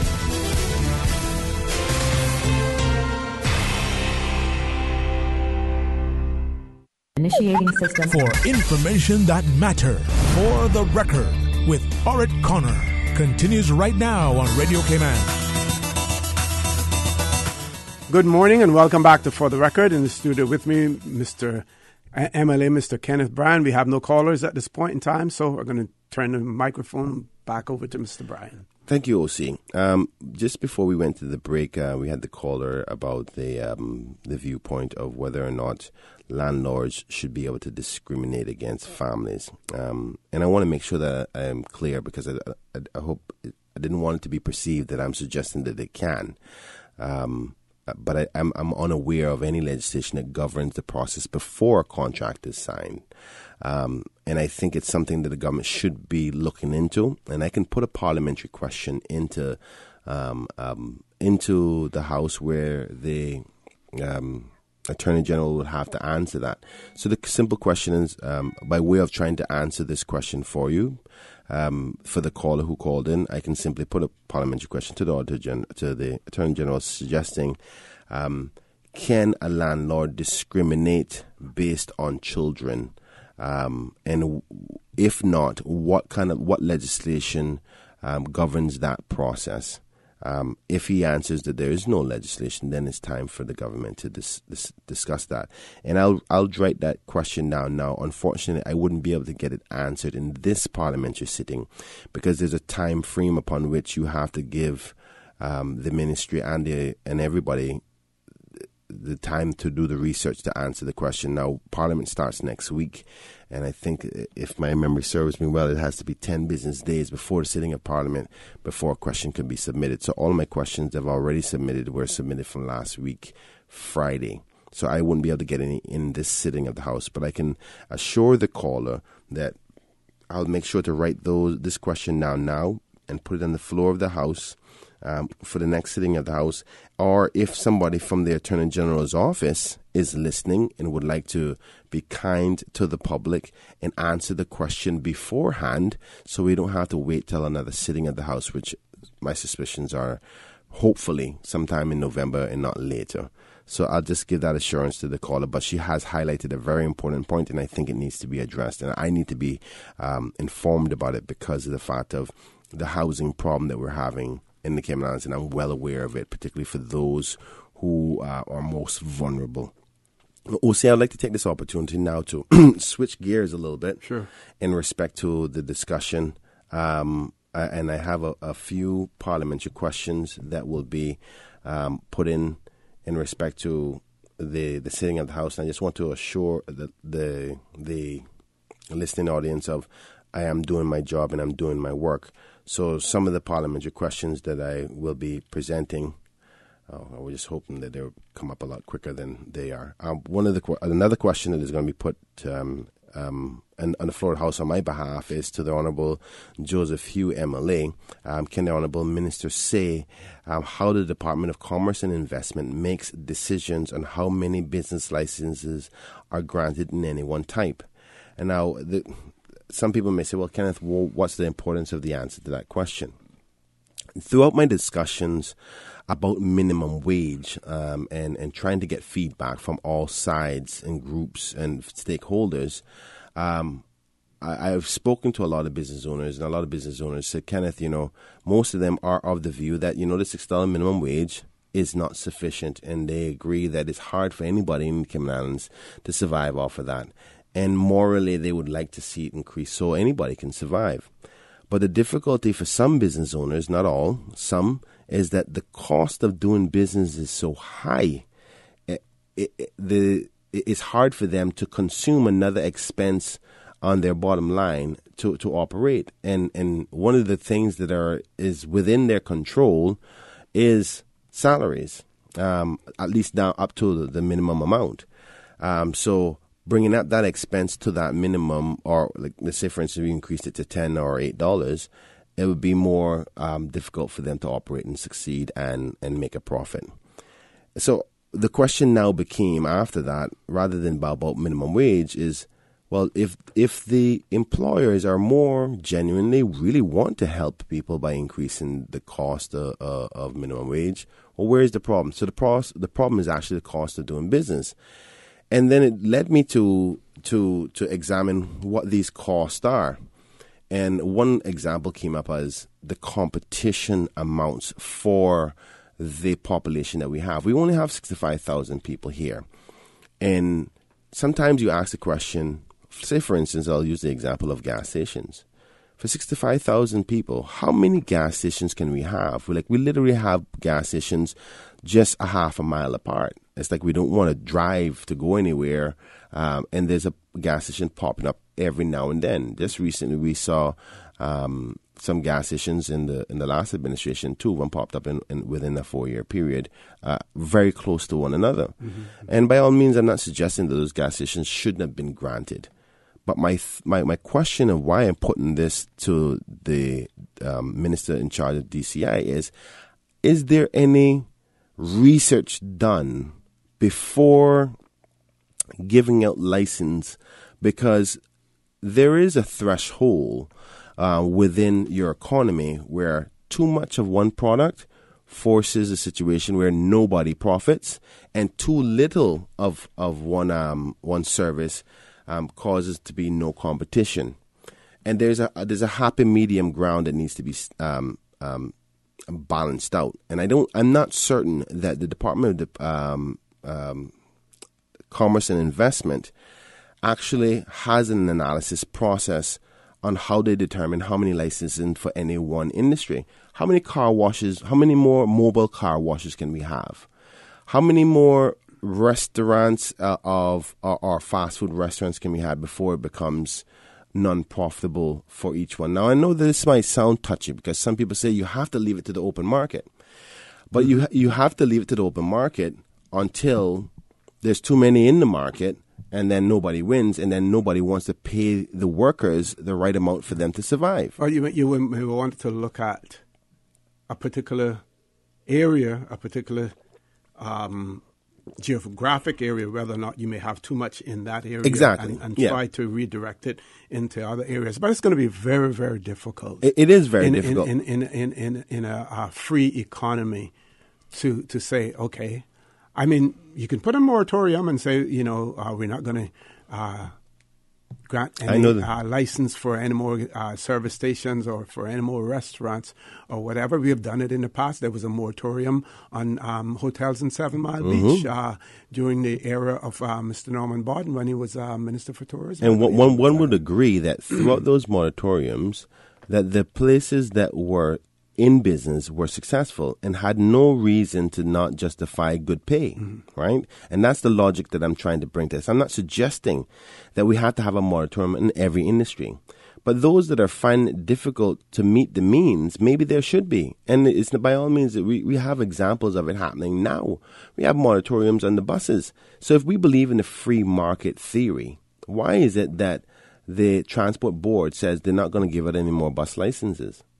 You can't have your cake and eat it too. It's either we believe it or we don't believe it. So we're accepting that the theory works in some capacities. And I think that the Department of Commerce and Investment has to investigate that theory more in other areas, in other industries, because, like, it's another example, barbershops. I mean, I am the constituency of Georgetown Central, and there's a barbershop every 10 feet. I don't know how they make the money. I believe, my opinion on those is that barber fronts and beauty salons are fronts for other illegal activities in many instances. That's my point. So what happens is if the business is not profitable by the right means upon which the license is, then they're going to start to deviate and do things that is wrong. And then we created another mess of problems. So that's the reason why that question came up, and I want to examine that to make that debate start. Because it needs to happen. The businesses, I genuinely believe most of them want to do the right thing by increasing the wages so people can survive. The cost of living has increased. We see the price index has gone up. I think it's either 4% or 7% for this year. That's a lot of money. House insurance, mortgages, health insurance, fuel, utilities, water, light, and all the other things have gone up. People need to be able to be paid well to survive in this country. I think the next question, and I'm going to try to be as quick as I possibly can, this certificate, which is good, it's kind of funny, but it's not that funny. The question is to the Honorable Joseph Hughes, says, can the Honorable Minister state what value will be placed on the certificates that are given to the participants of the NICE program, and how will their value be enforced within the Labor Department? Because people are laughing at this whole this theory of, once these workers are finished with this program, we're going to give them a certificate. You think that this certificate is going to have some weight in the private sector when they take it around? Most businesses laugh at this NICE program and think it's a joke. Why? Because it's perceived that it's a government cover-up just to give people something to do, to give them some money in some legal capacity, and all they're doing is raking up and cleaning up. Now, I don't agree with that, all right? So let's just say we believe that should be a skill set that is deserving of some sort of qualification or certification. All right, so the government agrees with that, and the person has it, and you say that shows that this person is a laborer or some capacity and some sort of gardening skills of some sort, right? Because that's most of it is in respect to landscaping. So this person has a certificate. They go out into the job market, and an employer says, that certificate has no merit to me. What's the point of giving the certificate if the government is not prepared to enforce the rules and policies that would force employers to accept this certificate of some value? Because the strength of employment is not in the government's hand. The strength of employment is within employers' hands. So the question is, do the employers see the certificate as any value? And how are they going to ensure that certificate holds weight when they go to a job interview competing against somebody in a work permit? Mm-hmm. So that's the foundation of that, right? I had wanted an opportunity to ask some of the public their thoughts on the port, but I don't think we're going to have enough time for that today. So I'll just go through the rest of the list of questions that I have for Parliament and Cayman Brac. And the next one is, sorry, I'm just going for my phone. That's why I'm hesitating a little bit. The question is to the Honourable Premier. Can the Honourable Minister say if he intends to implement the District Council's law? If so, when? If not, why? Now, this one is very personal to me because there's some things that come out of this. One, I'm getting the licks every day to say, you haven't instituted your district councils yet. I cannot institute something that the Premier would not allow to be implemented. I can get a group of people together, they still wouldn't be legal. Because how the district council's law is written at this particular point, they have to be appointed by the Premier in order for them to be legal in the Cayman Islands. So anybody who has a district council, even though they're operating in the capacity of advising their representatives, they're not legal. So sometimes I've had one particular caller come in and say, well, Mr. Miller has his district council, and I'm proud of him for that. But his district council is no different than my advisory council for my community, because it has no legal standing because of the fact that the Premier has not instituted the law in its capacity. Well, I would question that, Kenneth, to the extent that Mr. Miller established his, long before before the provisions of the Constitution, I believe, right? Mm-hmm. And I don't think I don't even think that he calls it advisory district council, and I don't think that he is saying that is the entity that the Constitution or Constitution recognizes, or even contemplates. Mm-hmm. So, while in question the legality of it, it is operating and it is functioning the way that Mr. Miller wants it to function, because he's seeking input from them. It's advising him, not seeking to do any more things legally than advising him. Okay, that's so, and that's what I believe Dr. Markfield is saying, that everyone else can do the same thing to the extent that you may not follow the provisions of the Constitution or the law that it is in place at this point in time, but if it gets the job done in terms of giving feedback and advice to you, that in itself is an accomplishment. And I agree 100%. Yeah. I think we're saying the same thing, OC, because I have that same process with my own members. Okay. So what I'm saying is, from a legal standpoint, there is no district councils in this country, and the reason why that is because the Honourable Premier himself will not implement the district council in its current form. And I'm going to be truthful to the scenario. He says he has concerns of how it's structured right now, hence the reason he won't implement it. Mm-hmm. He believes that it's going to create a two-tier power system, and he thinks there needs to be amendments. Now, the reason why I asked the question is not primarily because I disagree with that. I think he has some merit to his thinking and ideology with that. Where my problem comes in is, within that district council legislation, there is provisions where that council can legally fundraise and get monies to do things in their community. Now, as a result of him not implementing the law, then they cannot legally fundraise. So I have no options available to me to go out and find monies and ask for sponsorship and ask for donations so I can address the needs of people in my constituency. No legal way. And I think we all recognize that this government is not willing to do anything to help with monies for me for me to look good in my constituency. So if you're not willing to help me with funds or monies to do things in my constituency, and you're taking away the only law that I have to fundraise, then you're undermining me and the representation that I do for my people in my constituency. And that's where the problem comes up. Have to take a commercial break. When we return, we will have the final 15 minutes with MLA Mr. Kenneth Bryan. So please stay tuned. At Seaboard Marine, customers often ask us questions about their shipments. Can you explain what a less than container load is for shipment and what your minimum charge is? Sure. A less than container load, or LCL, is any overseas shipment that does not require the full space of a container. At Seaboard, we have great rates for small packages. Just let us know the dimensions of your package and we'll help you out from there. Shipping shore to shore,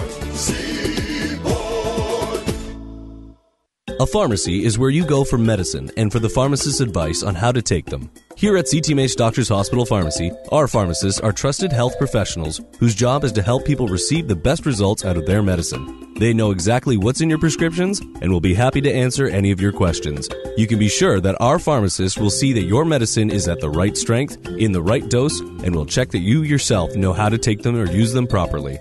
Come in today for a consultation with our pharmacist at CTMH Doctors Hospital Pharmacy, where we care about your health. Not all insurance is created equal, but who has the time to shop around? Take the guesswork out of your insurance coverage with Fidelity Insurance Brokers. Let us match you with the best coverage to suit your needs at a price to suit your wallet. Plus, get superior customer service from dedicated claims professionals to ensure speedy claims processing. Get your insurance through Fidelity Insurance Brokers. Call us today at 949-7822 for a free quote. Fidelity, we're good for you. Initiating system. For information that matter. For the record with Orrett Connor. Continues right now on Radio Cayman.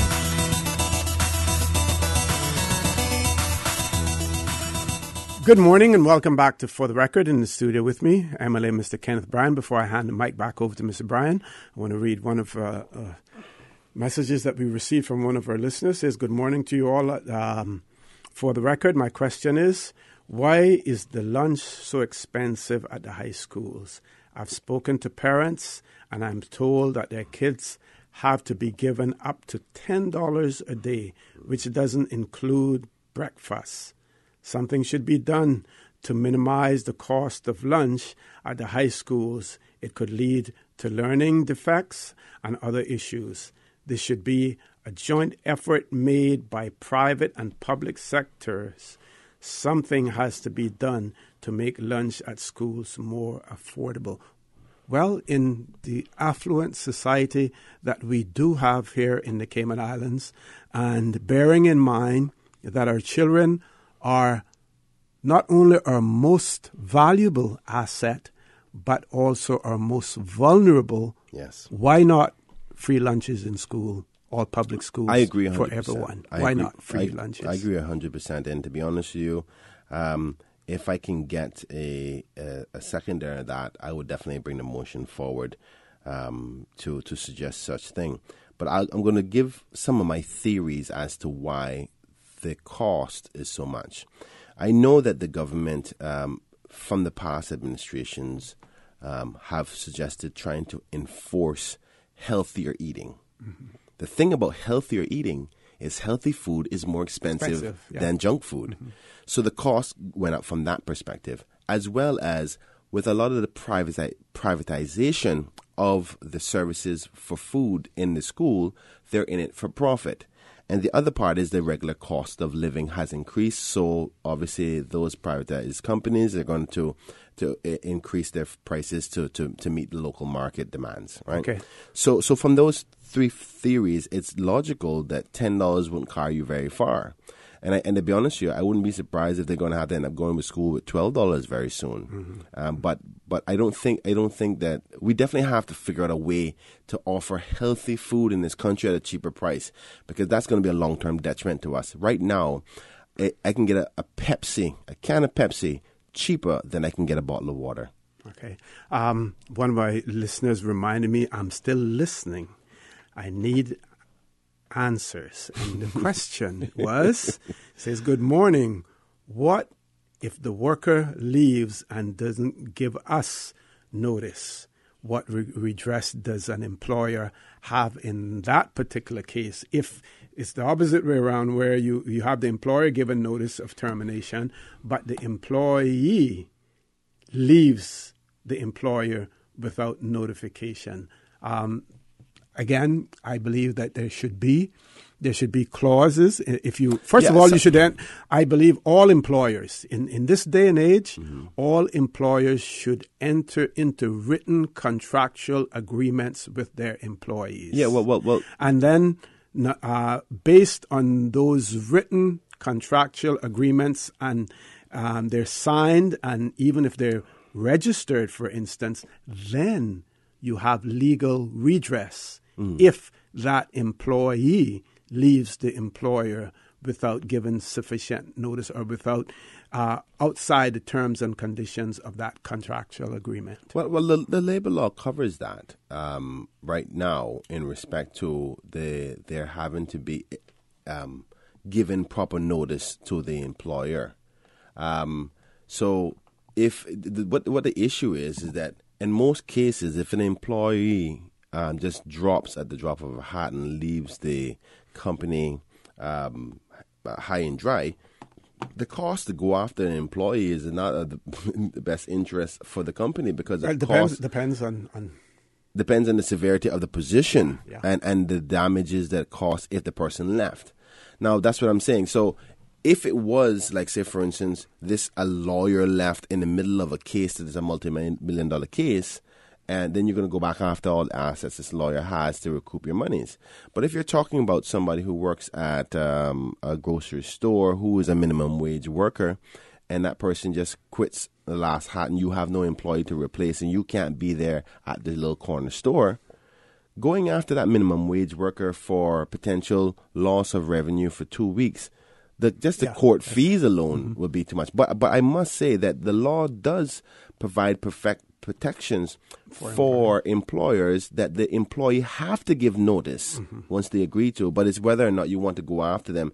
It's usually more in favor for the employer or for the employee to go after the employer because they have the money, as opposed to the employee who doesn't. Yeah, and before I hand the mic back over to you, Mr. Bryan, I have looked at as much legislation as I can find online in relation to tenancy laws in the Cayman Islands, and it appears as if this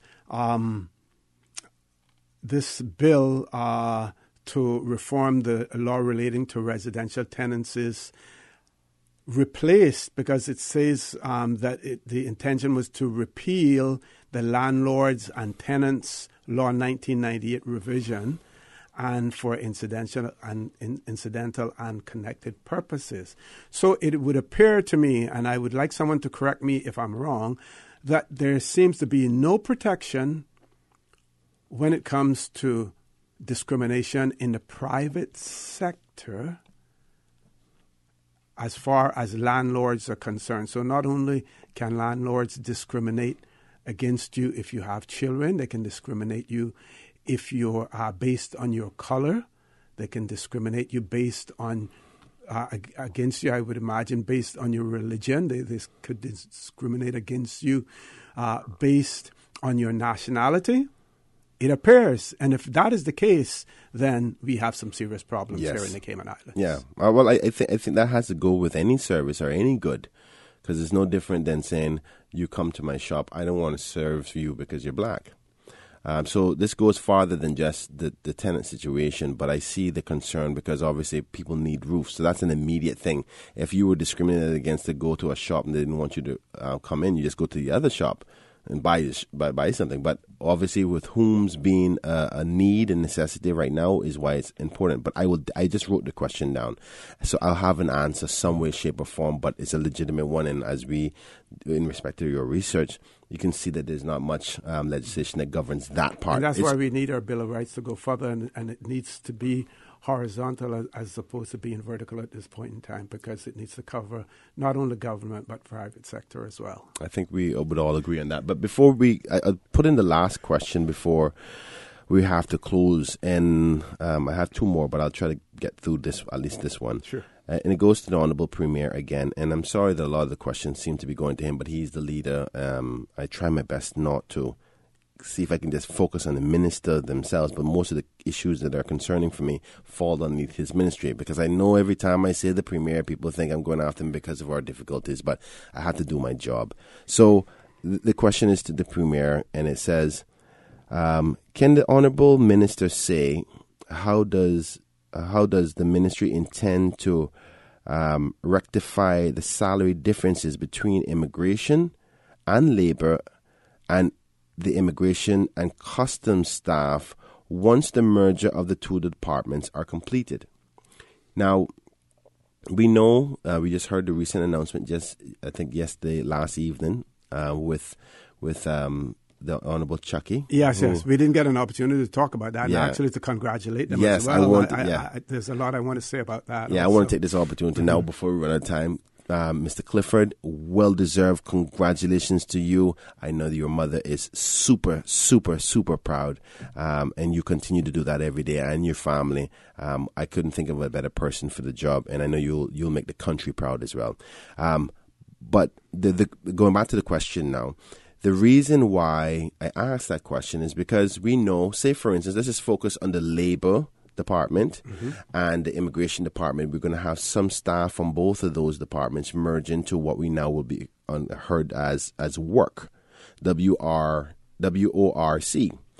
Now, an entry-level immigration officer and an entry-level labor officer, obviously there's going to be salary differences.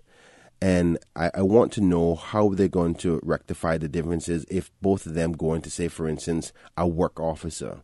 And does the person with the lesser amount of money come up to the one with the higher amount? Because you can't, if you're in civil service, that's basically a demotion if you're going to try to put them down to a lesser salary.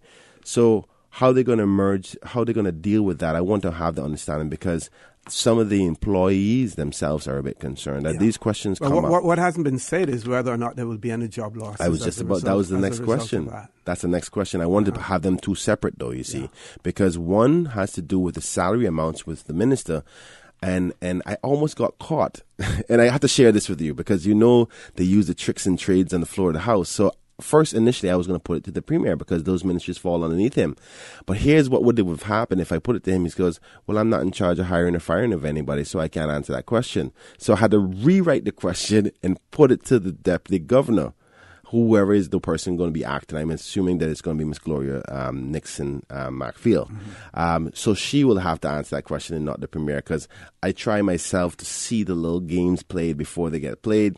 So it's to them, because technically speaking, only the Deputy Governor can deal with hiring and firing questions. It's not for the government. And that would be the reason why they wouldn't answer. But at the same time, here is a policy decision that is made by the government to amalgamate two entities, right? Yes. Into one border control. So that is a policy decision. In arriving at policy decisions, you also have to analyze and take into consideration the consequences of those. So you could still ask the minister whether or not, in contemplating this amalgamation, whether or not the issue of redundancies was considered, and if it was considered, what conclusion was arrived at. Well, I could definitely do that. I can be your parliamentary secretary if you want. You know?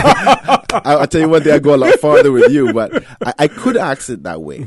But because I know they can easily come up with an answer to say, I don't have to answer that question because it has to do with hiring or firing, which we're not responsible for, I'm not going to give them the option of trying to if get out the question. If they make policy, they have to. If you're making policy, you have to. It's just more than just making a decision. You have to be able to anticipate what the consequences, because what you don't want at the end of the day are unintended consequences. Yes, and I think that's the worry of some of the staff, because these questions come from somewhere, right? It's not just me coming out of the top of my head.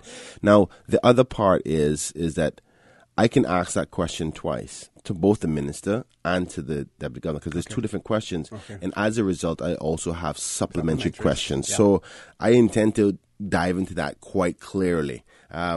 I have one last question. I think we sure. Go very quickly. Okay, but we're over time. But you probably might want to. Miss Susan is paying for this commercial time. This is sponsored by Miss Susan. At this point, you may want to take the opportunity to say to Clifford, while I wait for this to upload quickly. What I want to say is that we have put 3 Caymanians in positions, some new positions as well. We need to do whatever is necessary to ensure that they're successful in their jobs. For instance, the commander of the Coast Guard. Several opportunities should be available to that person. And I do not believe that going to the UK and looking at the UK Coast Guard is the way to go. Have them in some way attached to the U.S. Coast Guard, or go to one of their training academies or whatever there, because you're operating in a similar region and stuff like that. Make sure that they have the right contacts, the Jamaica Defense Force everywhere. When I was becoming Chief Immigration Officer, I spent 3 weeks in Canada. I spent 1 month in Bermuda, just looking at the operations, and they made everything available to me. I was able to sit in on meetings, to go about the office, talk to people and stuff like that. Please give these young men the opportunity to succeed, because we want them to succeed. Well said, Mr. O.C. My last question that will be placed in the order paper for this sitting at the House this question is to the Honourable Premier again, because again it has to do with the ministry that falls under him. Can the Honourable Minister say when does he intend to bring the new Labour Relations Bill to the Legislative Assembly? There have been some suggestive changes, and I know so because it was supposed to come in the last administration and it didn't get there. And there's also some that the Labour Department said they want to suggest now. But there's a key part in that is concerning for me, and I want to know when it comes up. And this has to do with the fact that charities are not subject to the labour law. There's many Caymanians who work for charities here, and they're being abused through labour issues, and it's because the charities are not subject to the labour law. And in that labour bill, it's supposed to rectify that. So I want to know so we can help protect those Caymanians in those situations. That being said, Mr. O.C., I thank you again so much for allowing me to be on the show. It was a pleasure to talk to you and the listening audience. I want to say God bless each and every one of you, and have a lovely day. Thank you very much for being here also, Mr. Brian. I also want to note that I won't take credit for it. I can't take credit for it, but I see where the Premier has indicated that we're likely to purchase another helicopter, and this one will be for the Coast Guard as well. And I've been saying, based on the success that we have had in terms of deterring crime or solving crimes or arresting criminals, the excellent job that the current use of the current helicopter has done, that we needed to invest in one more, and I'm glad to see that is happening as well. Folks, I want to thank you for allowing Radio Cayman, and by extension, For the Record, into your homes, into your vehicles, as you traverse the busy roads of the Cayman Islands, into your places of work, whether it be an office, cubicle, or if you're working in the outdoors. I also want to remind you that we are our brothers and our sisters' keepers. There is always someone out there who's less fortunate than we are, and I ask you to extend a helping hand to them. If you can't do that, then I suggest you donate to a worthy charity, because we always want to consider those who need, not necessarily those who want or even those who crave. I say to you, have a great day. Continue to support your radio station, Radio Cayman. Join Sterling Drainey Banks at 12:15 for Talk Today. And as usual, we ask the good Lord to bless these 3 beautiful, wonderful Cayman Islands. For the Record is brought to you by Fidelity Bank. For all your banking and pension needs, call or visit a Fidelity branch today. Vamped Motors, the only authorized Ford and Toyota dealerships serving the Cayman Islands. And Cayman Pharmacy Group, with locations in West Base and professional pharmacy at CTMH Doctors Hospital. The Cayman Pharmacy Group has a location for you just around the corner. And Seaboard Marine. With over 35 shipping ports, find your shipping solution by calling Seaboard Marine at 949-4977. Shaken yet standing firm. This is Radio Cayman in the Cayman Islands.